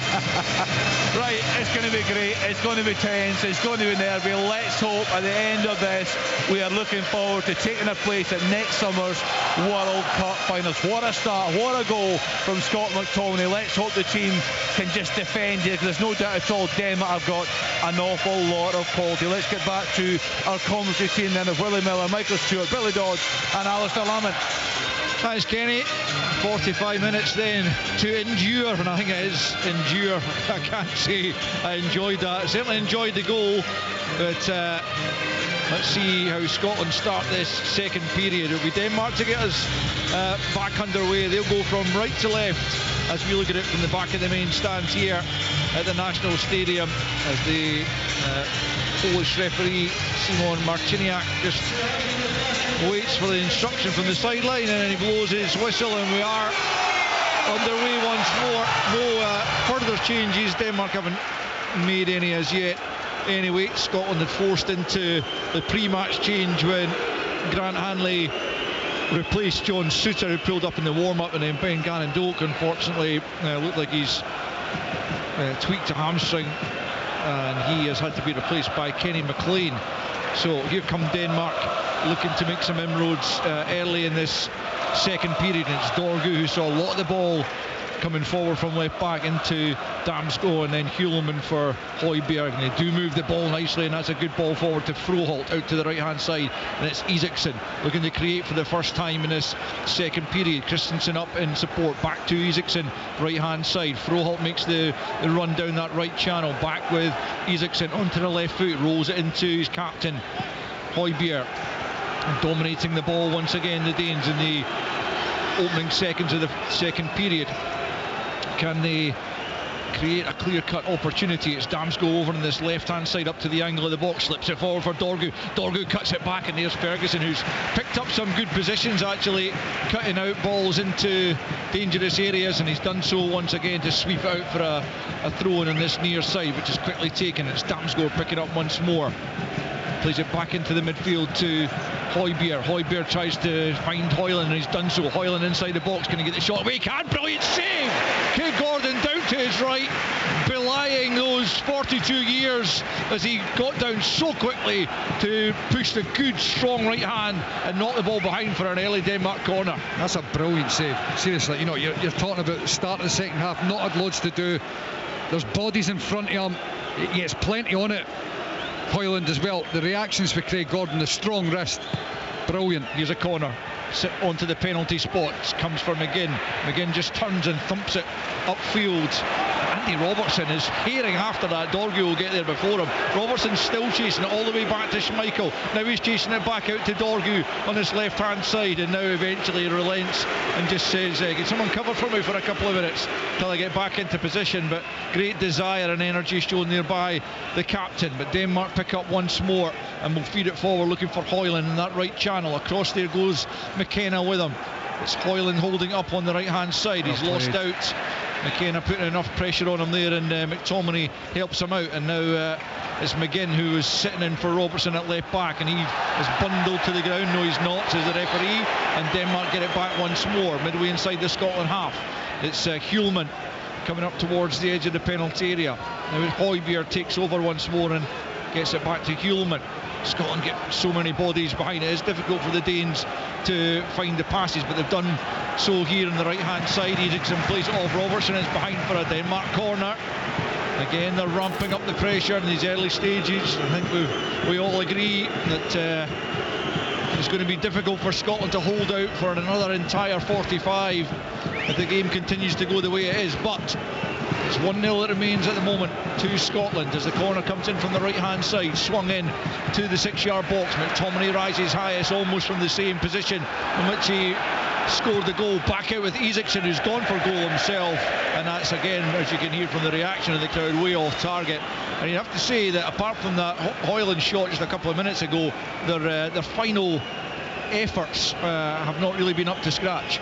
No, it's been poor. I looked at the stats just at half time there. It was 10 shots and none in target, so they've had one in target in the second half and one that was akin to the first half. Their efforts from outside the box have been extremely poor. For me, again, I would say it's if they get in behind and they start flashing balls across the face, that's where the worry can come in. Here's Dorgu, but he's shown too much of that to Ferguson, who's done really well again, but then it's given away by Scotland. McLean couldn't keep a hold of it on the stretch, and now it's Dorgu left hand side. Again, Ferguson goes into the challenge, and it's come off Dorgu, and the referee just comes across to make sure there's no afters between the two. The referee was pointing that way. He definitely did. To be fair, it wasn't our shy, but the ref was definitely pointing that way. He was. He's given us it. He's brought it back. It wasn't our ball. It wasn't ours. Yeah, no, I agree, but certainly I also agree that the referee pointed that way in the first instance. Denmark took the throw in, assuming it was theirs, and the referee has halted play and given the throw in to Scotland. So we'll take any little stroke of fortune we can get at this stage. 5 minutes into the second period, Scotland 1, Denmark 0. The players are working so hard out of possession, but we just need that little bit extra composure on the ball and calmness once we've got the ball. Here come Denmark again, though. It's Højbjerg, turns it back to Dorgu, left hand side. He feeds it into the feet of Damsgaard, who can't quite keep a hold of it. Christie picks up, wriggles away from one challenge, just helps it forward. Hickey won't get there, and on the halfway line Denmark pick up once more as Højbjerg plays it to Andersen. Andersen out to the right hand side to Isaacson. Froholt goes ahead of him, but he comes back the way instead to Christensen, and now it's Isaacson once more, right hand side up towards the edge of the Scotland penalty area. Froholt takes over on the right, back to Hjulman. Højbjerg asks for it just outside the box. Now Froholt back to Andreas Christensen, but 25 yards from goal, into the feet of Højlund. Højlund trying to get turned, crowded out, but gets it to Dorgu. Dorgu flashes it across goal. Gordon gets something on it, and then it's just knocked away, but by hook or by crook, Scotland got it away. But my goodness, some of the defending is of the desperate nature. Well, as we can't get near them, you know, I just feel that they're not engaging, they're not getting close enough. The physical contact is not there, and Denmark are, you know, just popping the ball around, and when they get into that wide areas and the crosses come in, we really do struggle to defend. Anything in front I feel okay with, but in the wide areas pretty nervous when the ball comes in from the wide areas. But you know, we've survived so far, but how long it can last, who knows. Another Denmark corner here as Ferguson challenged Damsgaard, and the referee pointed for the corner. So corner kick from the left hand side. Denmark have got a short option here in Isaacson, but looks like Damsgaard's going to send it in, which he does. It's headed away by Ferguson, who's really grown into the game, I feel, in that sort of sitting midfield role. The ball's knocked out to the right hand side, though. Again, it's Denmark looking to threaten. Into the box it comes. Robertson's first to it and clears it as far as McGinn trying to burrow his way forward. Again, the referee is not interested in his claims for a free kick, much to the dismay of and now Robertson goes in with a challenge. Referee must have had a think about that. It looked to be just inside the box. Referee gives nothing, allows play to continue. There will be a check on that. I think it's outside the box. So well, I'm watching a replay there, and the ball's gone out. Sorry, Mike, the ball's gone out of play, and so there will be an opportunity here to check that. Well, do you think it's inside? Well, just watching the replay, I think it's a foul. Yeah. You know, obviously nothing was given. I'm not sure if it's in or out. Well, the referee is holding play up just for the moment as we look back at it. It looks like it might be on the line there. Yeah. And the referee could have a decision to make as VAR have it's outside the box. It's outside the box, but it's a free kick. For me, it's outside. It's definitely a free kick. It's very, very close, isn't it? The referee continues to hold up play. VAR Thomas Kwiatkowski, another Pole, is advising. I don't think compatriot Simon Marciniak. I don't think it's in the box. So obviously they're not going to give a free kick because the VAR doesn't get involved in that. But I think it was outside the box personally. And I think Andy's unlucky because I don't think it's a great touch, is it? It kind of comes off his shin, and Andy Robertson goes in for it. I think he goes through his legs, perhaps makes contact. I don't think there's any doubt that it was a free kick, even in normal time. But I felt it was outside the box. Well, the referee continues to delay the restart here as VAR continue to look at the challenge, determine A, whether it was a foul, B, whether it's inside the box. Well, I mean, I think it's clear it's a foul. They'll just be, at the moment, I would imagine, checking whether it's inside or not. And for me, it was on the edge of the box, on the corner, but outside. Well, Scotland fans are not happy at this delay, but they won't mind if it ends with a carry on, play on from the referee. They will mind if he's called across to the monitor to have another look at the challenge and the incident. But the delay is a lengthy one, which tells you perhaps that VAR are not well, the delay 100% sure. No, the delay tells you they're checking whether it's in or out. Yeah, that's it. You know, it doesn't take that long to determine whether it's a foul or not. They're checking inside or outside. Oh, he's coming across. He's going to have another look at the monitor here, and that tends to suggest that Denmark are about to be awarded a penalty. Not always, it may be a strong referee. I don't think that's inside the box. I didn't either, but VAR is surely, that was what they were checking. They were surely checking in or out. That's not inside the box for me. No, the player's 2 feet, you can quite clearly see. But in the point of contact, you can see Andy Robertson's boot is on the line, but it's his outside leg that catches him, which is outside the box. It's his right, and then he's like, that's not inside the box. It's a penalty. It's not inside. Dear me. This is a big moment. This is massive. Andy Robertson, the Scotland captain, deemed guilty of a foul, and after a lengthy VAR check and a review by the referee, he has pointed to the spot. And Denmark have a massive opportunity here now to give them the goal that arguably you could say their general play deserves, but Scotland have kept them at bay until now. It's going to be Rasmus Højlund against Craig Gordon here from 12 yards. And this is huge. This is pivotal. Scores this and Denmark very much gain the upper hand. Craig Gordon keeps him out, and maybe that's the momentum swing that we need. Now listen to the boos as Højlund steps up left-footed, blasts home. It's 1-1.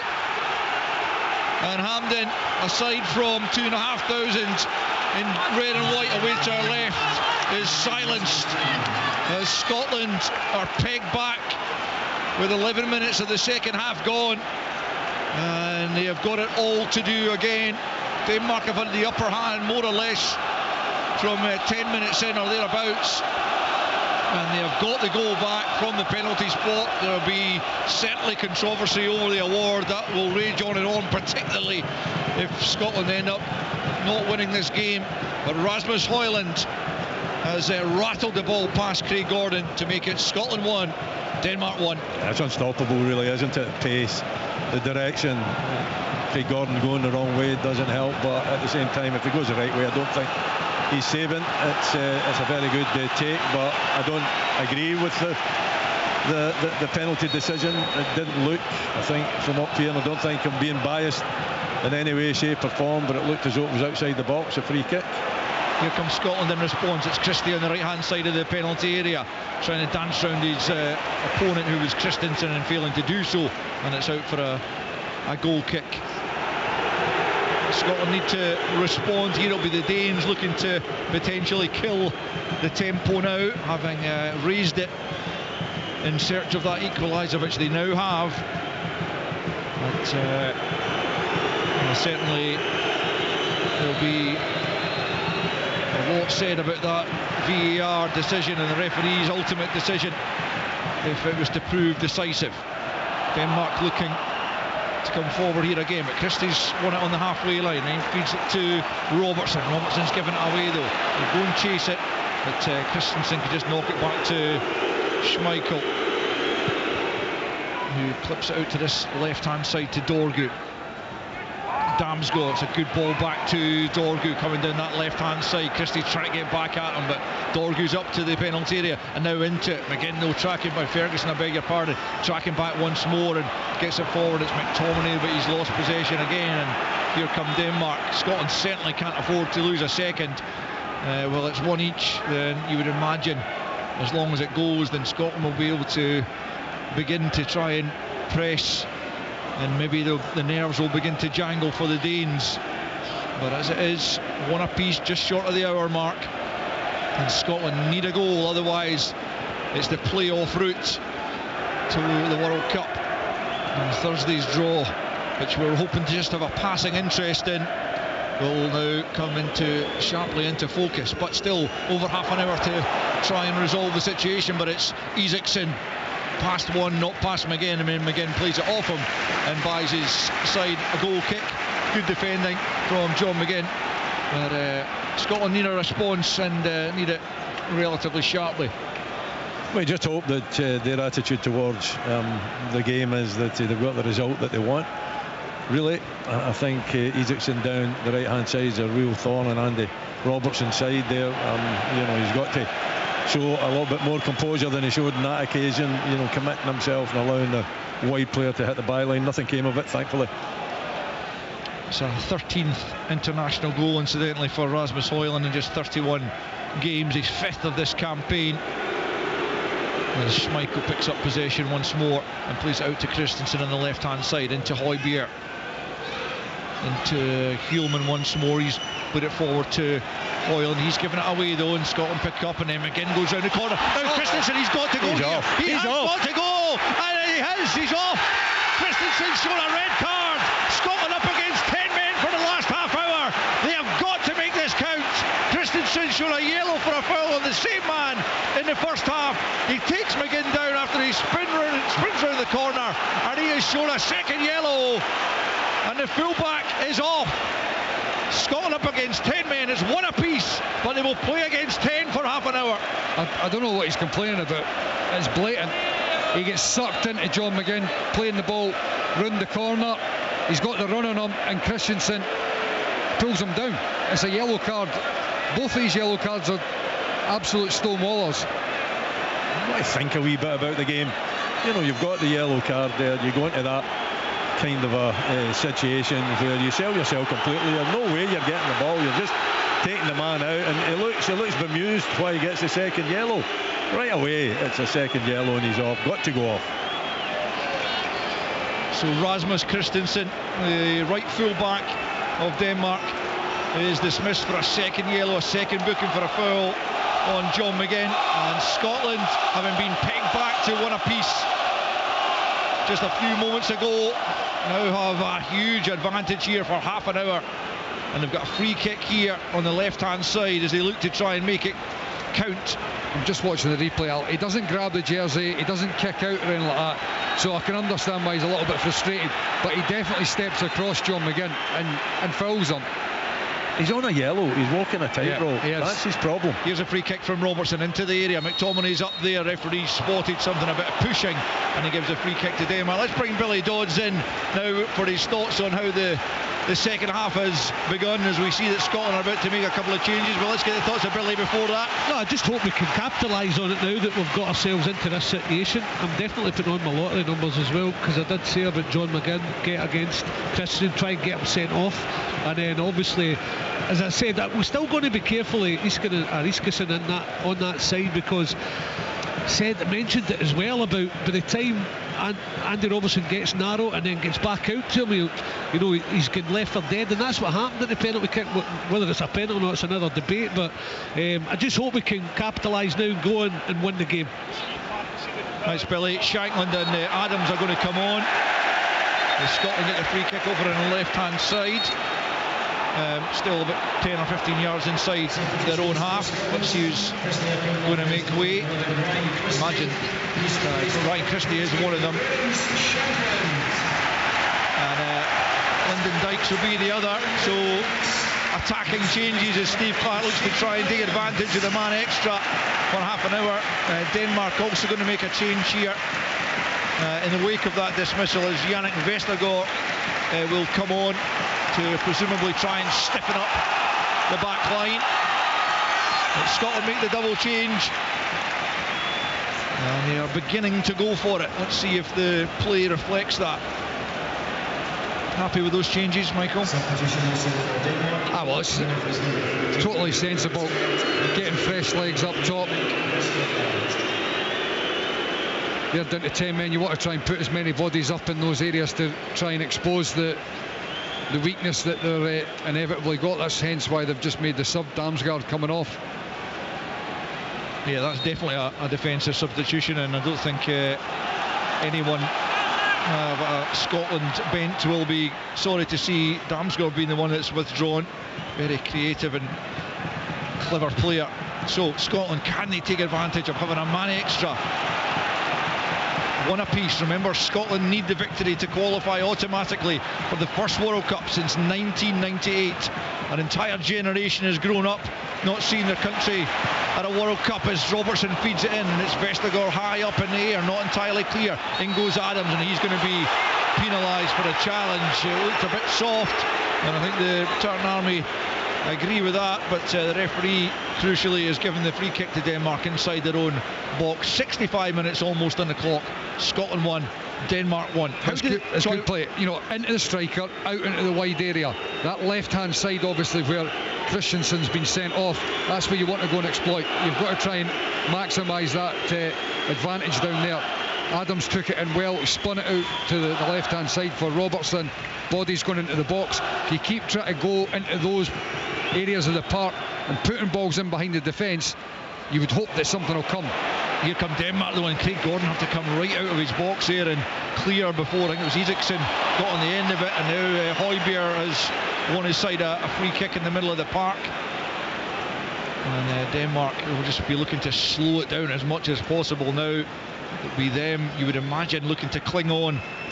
But if they could get a second goal, that would give them an enormous fillip for these closing stages of the game. Still 25 to play plus added on time. One apiece it stands. Scotland need at least one more goal to ensure direct qualification as Højbjerg takes the free kick in towards the penalty area. It's half cleared by Ferguson, but not convincingly. Scotland trying to work it further clear. Challenge made by Shanklin. That's going to be a corner though to Denmark as they keep up the pressure despite having a man fewer now.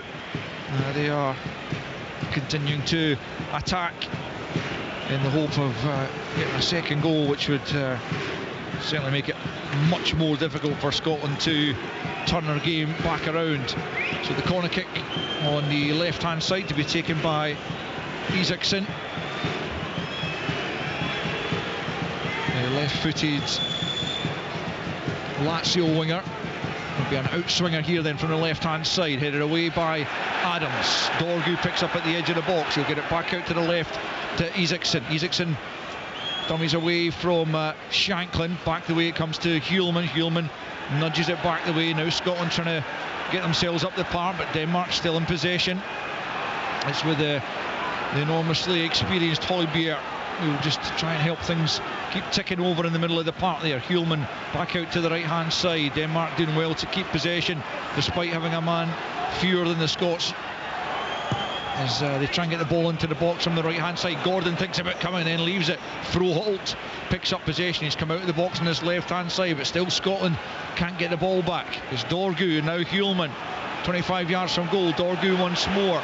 Can they find a way through once more? Robertson up against Højbjerg, gets it to Froholt, left hand side. Dorgu once more, back to Hjulman. This is good play from the Danes. You've got to admire it as much as we want to see Scotland getting on the ball. They're doing terrifically well to keep possession with a man down. Out to the right hand side it goes. You need to squeeze up. That ball goes back. We need to squeeze up, get out the box. They're down to 10 men, start squeezing the game. We can't just sit in here. Forward to come, and it's Isaacson on the right hand side now. Again, out, squeeze. You've got to squeeze the game. Every time that ball goes back, get out the box. Now Scotland have it. Now they'll try and get forward, and now they've surely got a free kick there for a foul on Shanklin. And referee just having a word there about time wasting as I think Aaron Hickey's done as well. Is he? Oh my goodness. No, I mean, just in terms of, he's obviously feeling the pace. Yeah.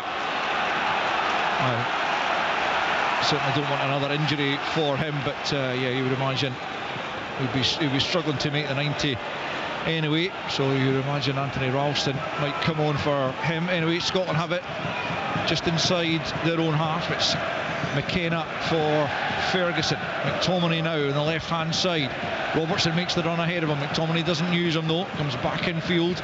Now about 15 yards inside the Denmark half. It's a poor pass and easily cut out by Højbjerg. Yeah, Christensen picks up. Thought about going back to the keeper. Now he has to go forward and Ferguson picks up. And then it's McTominay and now Adams out to the left hand side. Robertson into the box over Shanklin. Dorgu's header. And it's headed back the way. Schmeichel has done well to keep that in. And that was fortunate. Yeah, prevents a corner. Yeah, I think I think it comes from the back at this moment in time. I feel that the two centre backs got to take responsibility of pushing things on and not, I see Scott McKenna going rather deep there. I'd prefer him to be, further good up the ball. park. Shanklin on for Adams. I don't think he'll get there before Schmeichel. Schmeichel comes to the edge of his box and gathers. Just in terms of if Hickey is replaced in the next few minutes, do you replace him like for like, or is it time to, if we don't, do we need four defenders now? Do you keep that formation in place? I think you keep the formation in place, to be perfectly honest. I don't think it's time to pull any kind of a panic trigger. I think there's still plenty of time. I mean, they look as though they're going, 4-4-1, don't they? And you've got the extra man. I think it's a responsibility of the midfield players to make sure that they're taking advantage of that. Get two up top as well. So no, I think the manager's made the right decisions in terms of the shape and the personnel and that threat of the two strikers, McTominay supporting them as well. It's going to be Kieran Tierney actually who's going to come on, assuming that is for Aaron Hickey. Seen him play in that role before, certainly. 20 minutes to play. Scotland 1, Denmark 1. We need another goal at some point as Adams tries to get turned, but it's a good challenge on him from Hjulman, and Denmark pick up in a good position. It's Højbjerg feeding it forward for Isaacson, and Froholt's making inroads into the box if he can find him, and he comes himself and he cuts it back. It's Højlund, it's a good ball, but still it's not clear. Froholt coming back the way into Hjulman, that's blocked by McLean. Still Hjulman gets another chance at it. It's challenged, not fouled, says the referee. Denmark get the ball back once more to Christensen in search of a second goal that might put the game beyond Scotland. It's Højbjerg at the edge of the box, Ferguson with him, holding him up. Højbjerg spins away from him, comes back the way, and now it's Anderson. Scotland still can't get a hold of the ball though, and they certainly don't be doing well. Robertson put his arms on I think it was Isaacson across there on the far side. Isaacson goes down maybe a bit easily, but surely Robertson needs to be more experienced there. Not a bit easily though, Al. I would say he threw himself to the ground, but I agree with you that Robertson's got to keep his hands away from the winger's back. This makes it too easy for him to go down. Here's the change. Tierney for Hickey. On he comes, the Celtic fullback. He'll try and play his part in a glorious evening for Scotland. We hope it can still happen, but they need a goal, and at the moment they're having to ensure they don't concede a second from a Denmark free kick. It's about to come from the right hand side, and it comes. It's McLean who gets his head to it. Back in though to the danger area as Froholt, as Denmark go back the way, all the way back to Kasper Schmeichel, who will fire that one long. McKenna's back the way, just needs a shout from his goalkeeper, which he gets. Craig Gordon gathers. 72 on the clock. Scotland 1, Denmark 1. Robertson back to McKenna. Ferguson now into Grant Hanley, about 20 yards inside his own half. Denmark are the team now who are getting back into a shape and trying to make it difficult for Scotland to play through them. It's McKenna. Andy Robertson's in there. We've got to be willing to play through the lines. You can't just play in front of the opposition. Ferguson out to the right hand side for Tierney. Tierney back the way to Hanley, just inside his own half. Scotland fans want the ball moved a bit quicker. I think they wanted to go forward, and Ferguson's played a terrible pass to Højbjerg. Højbjerg just holds it up, trying to buy the foul here. Tierney snaps in, but he's given it to Froholt. Froholt comes forward, challenged well by McLean, picked up by Dorgu left hand side. Scotland so far haven't remotely been able to benefit from having a man extra. They haven't been able to find a way of doing that. And it's the Danes coming forward, still probably looking the better side here, and it's Isaacson right hand side. Into the box he comes, he tries to curl one, and Craig Gordon was scrambling a little bit there, but eventually sees it wide. Scotland goal kick, 73.5 played. Scotland 1, Denmark 1. It's a struggle when you get the ball away and you're not under any real pressure. Lewis Ferguson on that occasion, you know that they're going to keep the ball, they're going to move it, they're not frightened to go back to their goalkeeper when they're in the opposition half as well. So the message is, be accurate with your passes, be confident with your passes, and try as much as you possibly can to. They're in a good shape though. They're 4-4-1. They're in a good shape. It's difficult to play the passes by them, but you've got to have the confidence to be able to do that. But the problem, Willie, is that you've got Ferguson and McLean in there, and they're not guys that want to play penetrative passes. They're just, they rotate the ball. They'll keep it simple. They'll pass it back to the centre halves. We need them to play forward passes. Adams looked like he was being fouled there. The referee didn't think so, and Denmark have got it back once more, and it's Isaacson trying to bring it forward down the right hand side. Ferguson with him, holding him up, but eventually hauling him to the ground, and the free kick goes Denmark's way. And you can feel an unease around the crowd because Scotland are not playing as they want them to at this stage. There's not that, as you say, they're not the forward passes, the penetrative passes, and Denmark are still looking the likelier side here, with about 15 minutes of the regulation 90 left to play. Still plenty of time. Scotland need one goal as long as they don't concede again, as Hanley does well there on the front foot, and now McLean picks up Robertson coming forward on the left hand side. Can he pick out a pass? He can't. It's a terrible effort at a toss that time from the Scotland captain, and straight behind. I don't know why he doesn't just go and take the full back on. Go and take him on. He's got the momentum, he's running, the full-back stationary. Just go and try and get past him. Isaacsen's not up for it. He's not up for going back, so he's got plenty of time. He's got to just calm himself down. You know, get his head up, make sure of the pass. It's a wee bit like Lewis Ferguson not that long ago. You know, when they're giving away possession, you're in a good situation, you can take advantage of the extra man, and you simply don't. You just give the ball back to them, which is... it's criminal, really. Here's McGinn, right hand side on the halfway line. Sliding challenge from Dorgu, knocks it out of play. Tierney desperate to take a quick throw, he can't find a ball to get back into play. Getting the Shankland there, the space is there, or down the line. Actually, that's just simple, positive. Out of play we need again. to be thinking everything forward, far more positive in the play. Yes, you've got to keep possession. You don't want to keep turning over with slack passes, but look, the players are capable. It's a mindset at times. Take it quickly. Take everything quickly. Yeah. Tierney's lining up a longer throw here by the looks of it, about 30 yards from the corner flag. Throwing John McGinn's feet. And it comes from Tierney from the right hand side. McTominay's up there, it breaks to Ferguson. Ferguson gets his shot off, it's the rebound, and it's straight into the arms of Kasper Schmeichel. And Shankland got the ultimate shot away. You probably wanted it to fall to him, but he just didn't get a hold of it, and Schmeichel was able to gather. 1-1 it remains, 13 to play plus added on time. Scotland pick up in the middle of the park again. Can they try to build a bit of momentum here? It's into the feet of McTominay, almost crowded out, but he pokes it back to McLean once more. Robertson makes the run, McLean holds on to it, plays it back in field to McTominay again. He tries to slide it through. Robertson almost onto that. Backward Isaacson that time, this time behind for a corner, and that's got the crowd going. Far more positive, far more. First pass into the midfield, forward, then getting turned. All of a sudden you're getting at their back line, forcing them to defend. And it's not just lumping up the park. We've got 11 men, they've got 10. Be positive with the pass, think forward. Keep testing them. Aye. Scotland have the corner kick over on the left hand side. It'll be taken by Lewis Ferguson in towards the near post. It's in!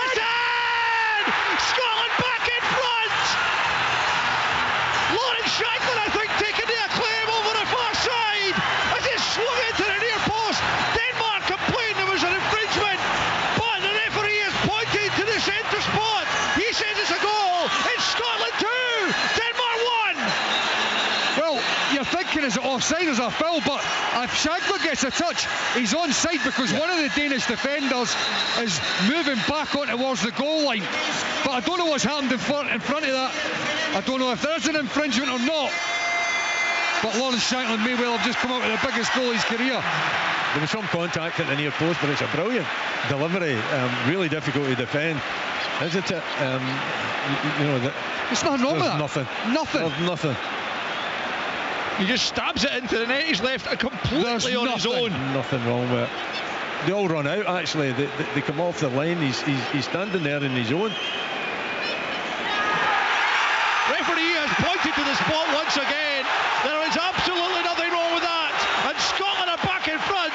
And it is Lawrence Shankland who has provided what could be the most precious goal we have seen here at Hampden in many a year. Denmark still complain, but it's Scotland 2, Denmark 1. They can complain all they want. There's no contact there. It's poor defending, to be perfectly honest. It's whipped in. It's about head height, maybe even shoulder height. It comes past every red jersey. They run away. Actually, Shankland's marked, and his defender runs off him. I don't know what the defender's thinking about. Leaves him totally free, not offside, no contact at the near post. Definite goal. Denmark down to 10, and they've got 11 minutes to find an equaliser that would take them directly to next year's World Cup. Scotland, if they can make sure they do not concede again, then they will be going to the USA, to Mexico, to Canada next summer. Here come Denmark looking to strike back once more down the right hand side. Isaacson away from one challenge. He stumbles, gets the ball into the box, but it looks like it's gone behind already. The assistant keeps his flag down, and Tierney just thumps it clear in any case over the halfway line. It's picked up by Vestergaard into Anderson. Scotland 10 minutes away from a return to a World Cup finals. Kuhlmann, McLean sliding in to block that, breaks for Vestergaard just inside his own half. And the Tartan Army getting right behind their side once more. Denmark about to make a change here as Mika Biret prepares to come on. Denmark coming forward on the left hand side. It's out for a throw in, which is quickly taken. They are in a hurry again. It's Anderson out to the right hand side. Isaacson up against McTominay, just knocks it back here. Kuhlmann picking up about 30 yards from goal into the feet of Hoyland. Hoyland looking to get turned, plays it back out to Isaacson, right hand side, up against McTominay, looking to tease it into the back post. Good header from Tierney, still not cleared. Dorgu, goal! Oh my goodness me! Denmark are level again, and it's Patrick Dorgu who has popped up from left back to slot it into the bottom corner, and would you believe it, Scotland are going to have to find a third goal with 9 minutes to play, otherwise Denmark are going straight to next year's World Cup. It's Scotland 2, Denmark 2. It's calm, isn't it? His finish is calm and cool. Left foot comes to the back post. He doesn't rush it. He just looks up. He sees the little pocket of space. He just rolls it into the back of the net. What a blow that is! You know, after getting that second goal, getting yourself into the lead and then losing it. I think it's good play though. I mean, I think the build-up play is good. Little flip to the back post. Don't know defensively could have done any better. The bobbles about, but that's a good finish. I mean, he gets real good kind of a strength behind the side foot as well with the left foot. Does Dorgu, so it's a good strike. Well, you're saying it was a good defensive header for Tierney. He's under serious pressure. He's actually getting, challenged with, is it Freuholt, and it gets headed back into a dangerous area. He was under serious pressure. I'm not 100% sure what else he could have been doing. He needed to perhaps try and get a bit of height on it, but it was difficult. Biret's going to come on here for Rasmus Højlund, who is just trying to urge the Danish fans to get right behind their side in the closing minutes as he limps off slowly.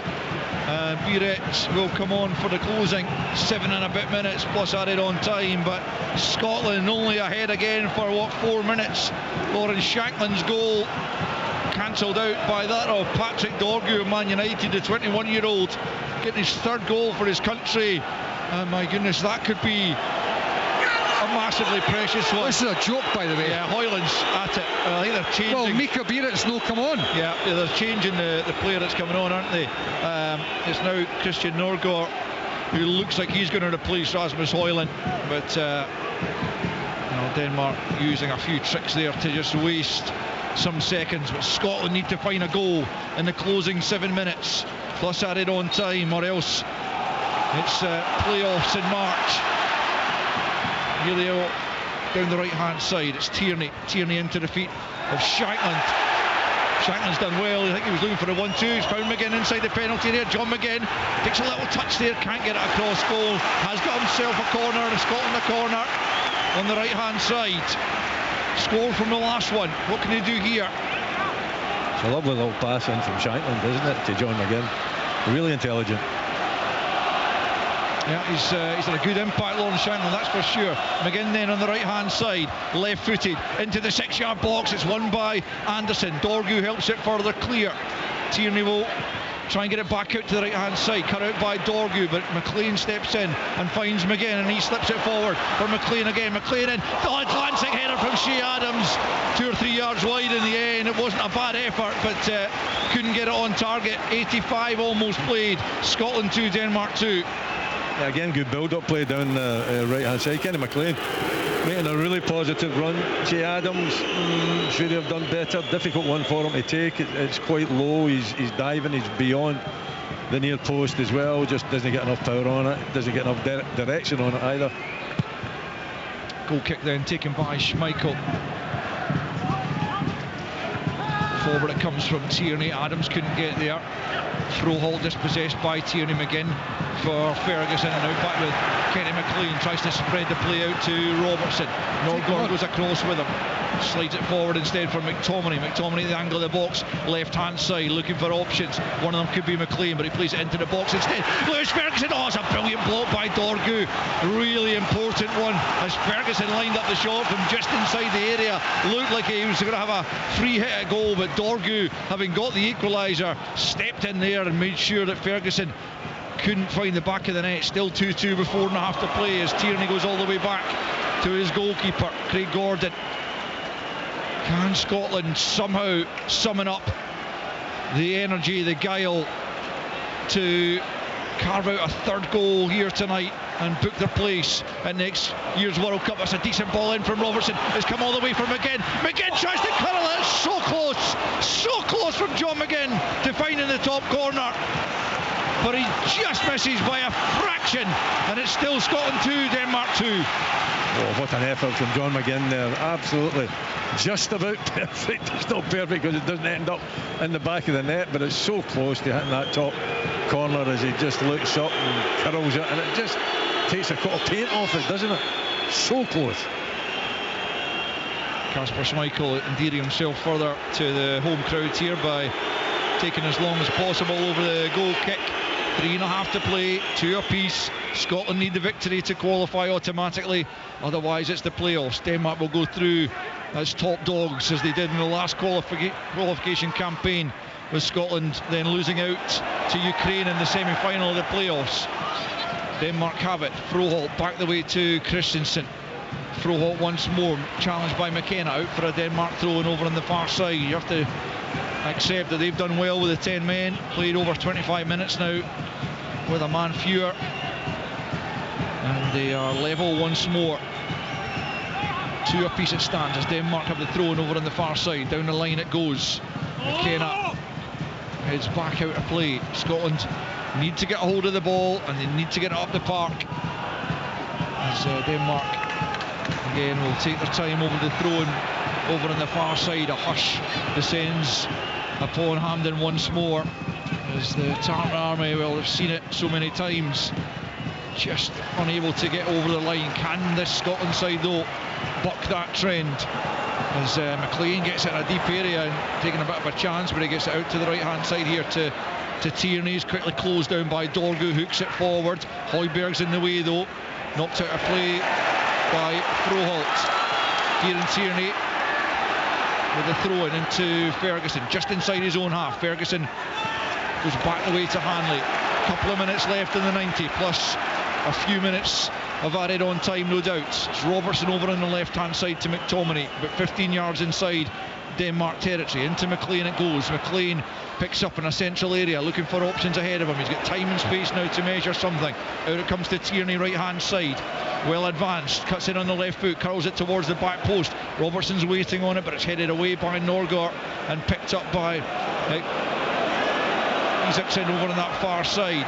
He's been hemmed in, but he's done well to find Hjulman. Hjulman will also be closed down. Denmark keeping their composure before then hammering it up to the halfway line, where McLean gathers once more, but 10 yards inside the Danish half. Coming forward again, needs options ahead of him. It's Hanley instead who gets the pass.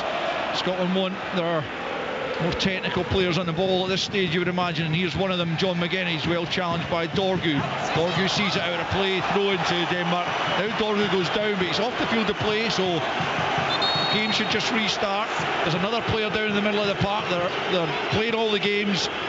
You have to say, I'm sure it would be something similar if Scotland were in the same situation, but it's infuriating when it's going against you, and that's what is happening to Scotland right now. We're in the final minute of the 90 and it's Scotland 2, Denmark 2.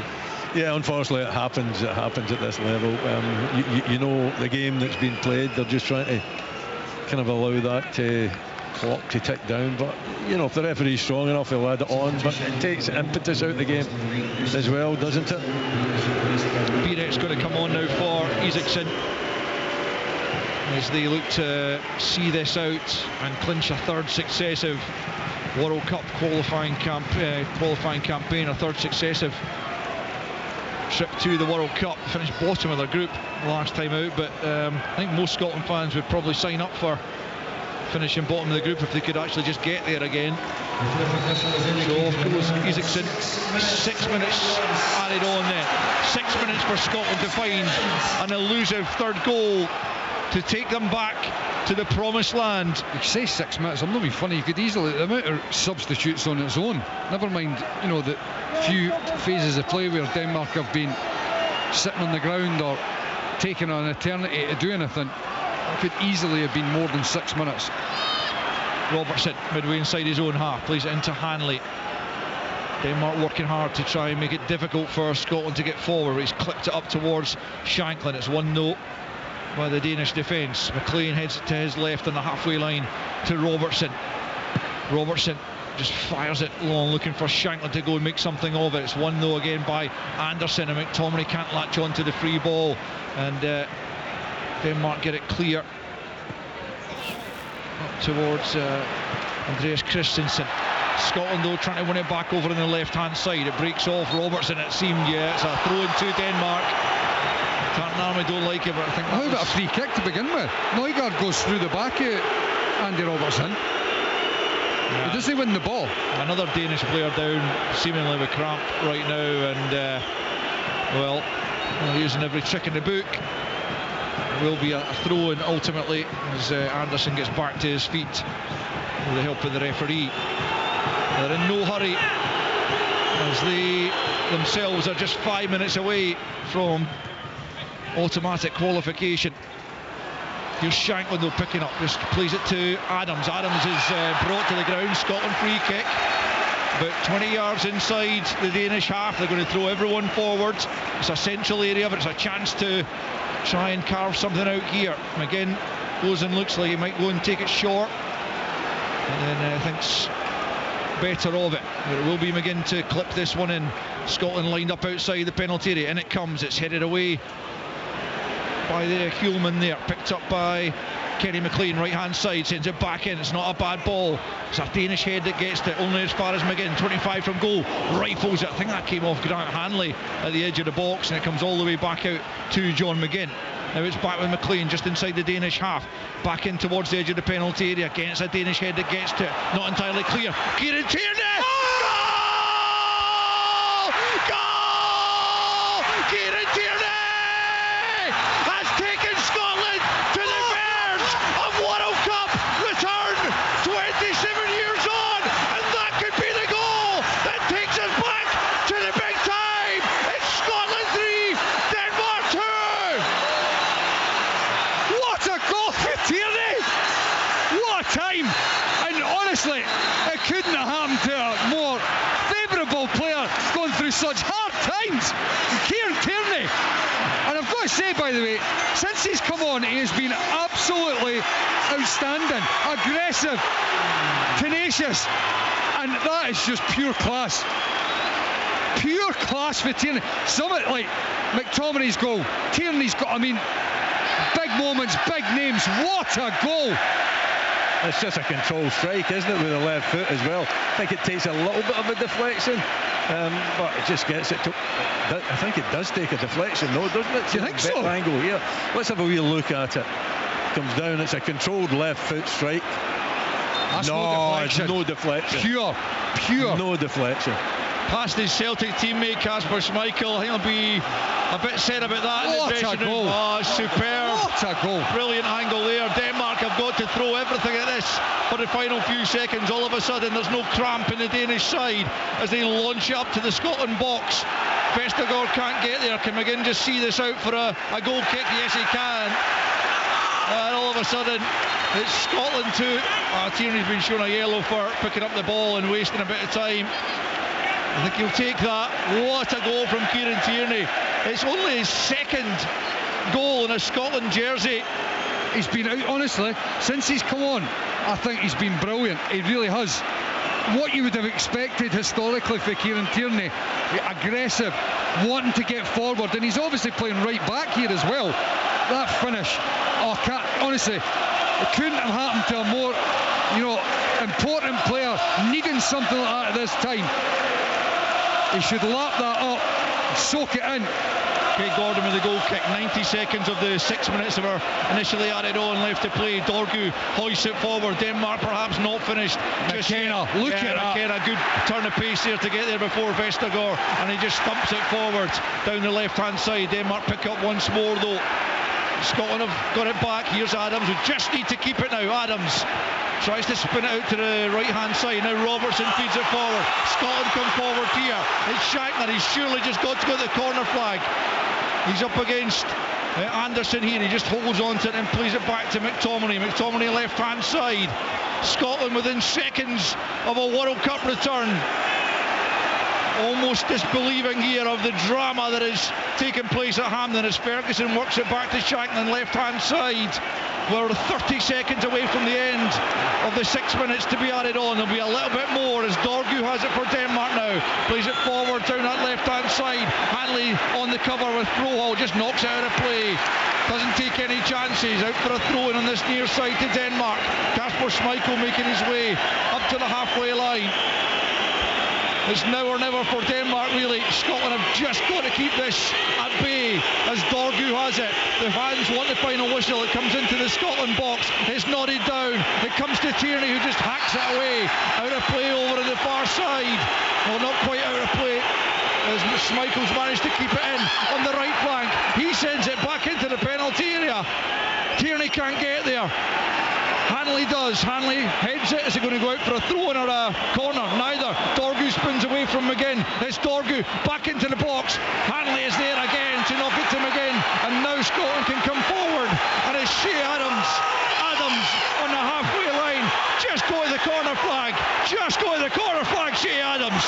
That's where he's heading now as he tries to run down the clock. And the Scotland fans, they just need the final whistle. He's knocked it out of play, trying to play it off the Denmark defender. He's failed to do so. It's a goal kick. It's taken short. 1 more minute. The referee signalled. We've already played 7 minutes.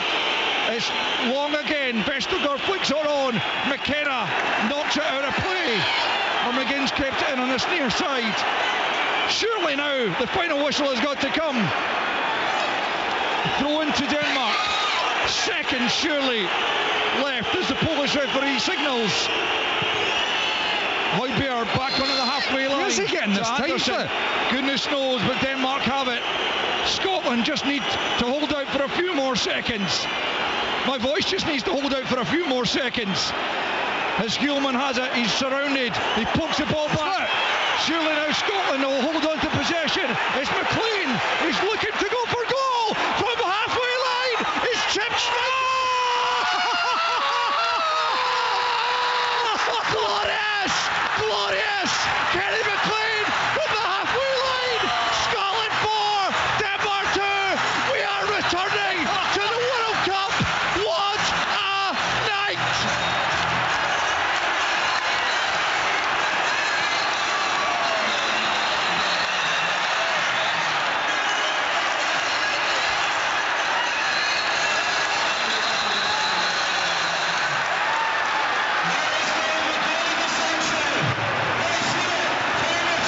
I'll tell you what, it might be 27 years, but what a way to finish it! That is unbelievable. Cool and calm as you like. You're thinking, just hold on to it. Don't do anything daft, Kenny. Okay, I won't. I'll just put it, guide it over the head of Kasper Schmeichel into the back of the net. Magnificent. What a left foot. So precise as well, isn't it? Wow. Incredible finish. What about the goals? I mean, these are goals that you just do not see very often. And we've seen 3 incredible goals in the one night. 3 career-defining goals. This is a generational moment at Hampden Park with the full-time whistle sounded and Scotland are going back to the World Cup. It'll be 28 years of waiting by the time they get there next summer.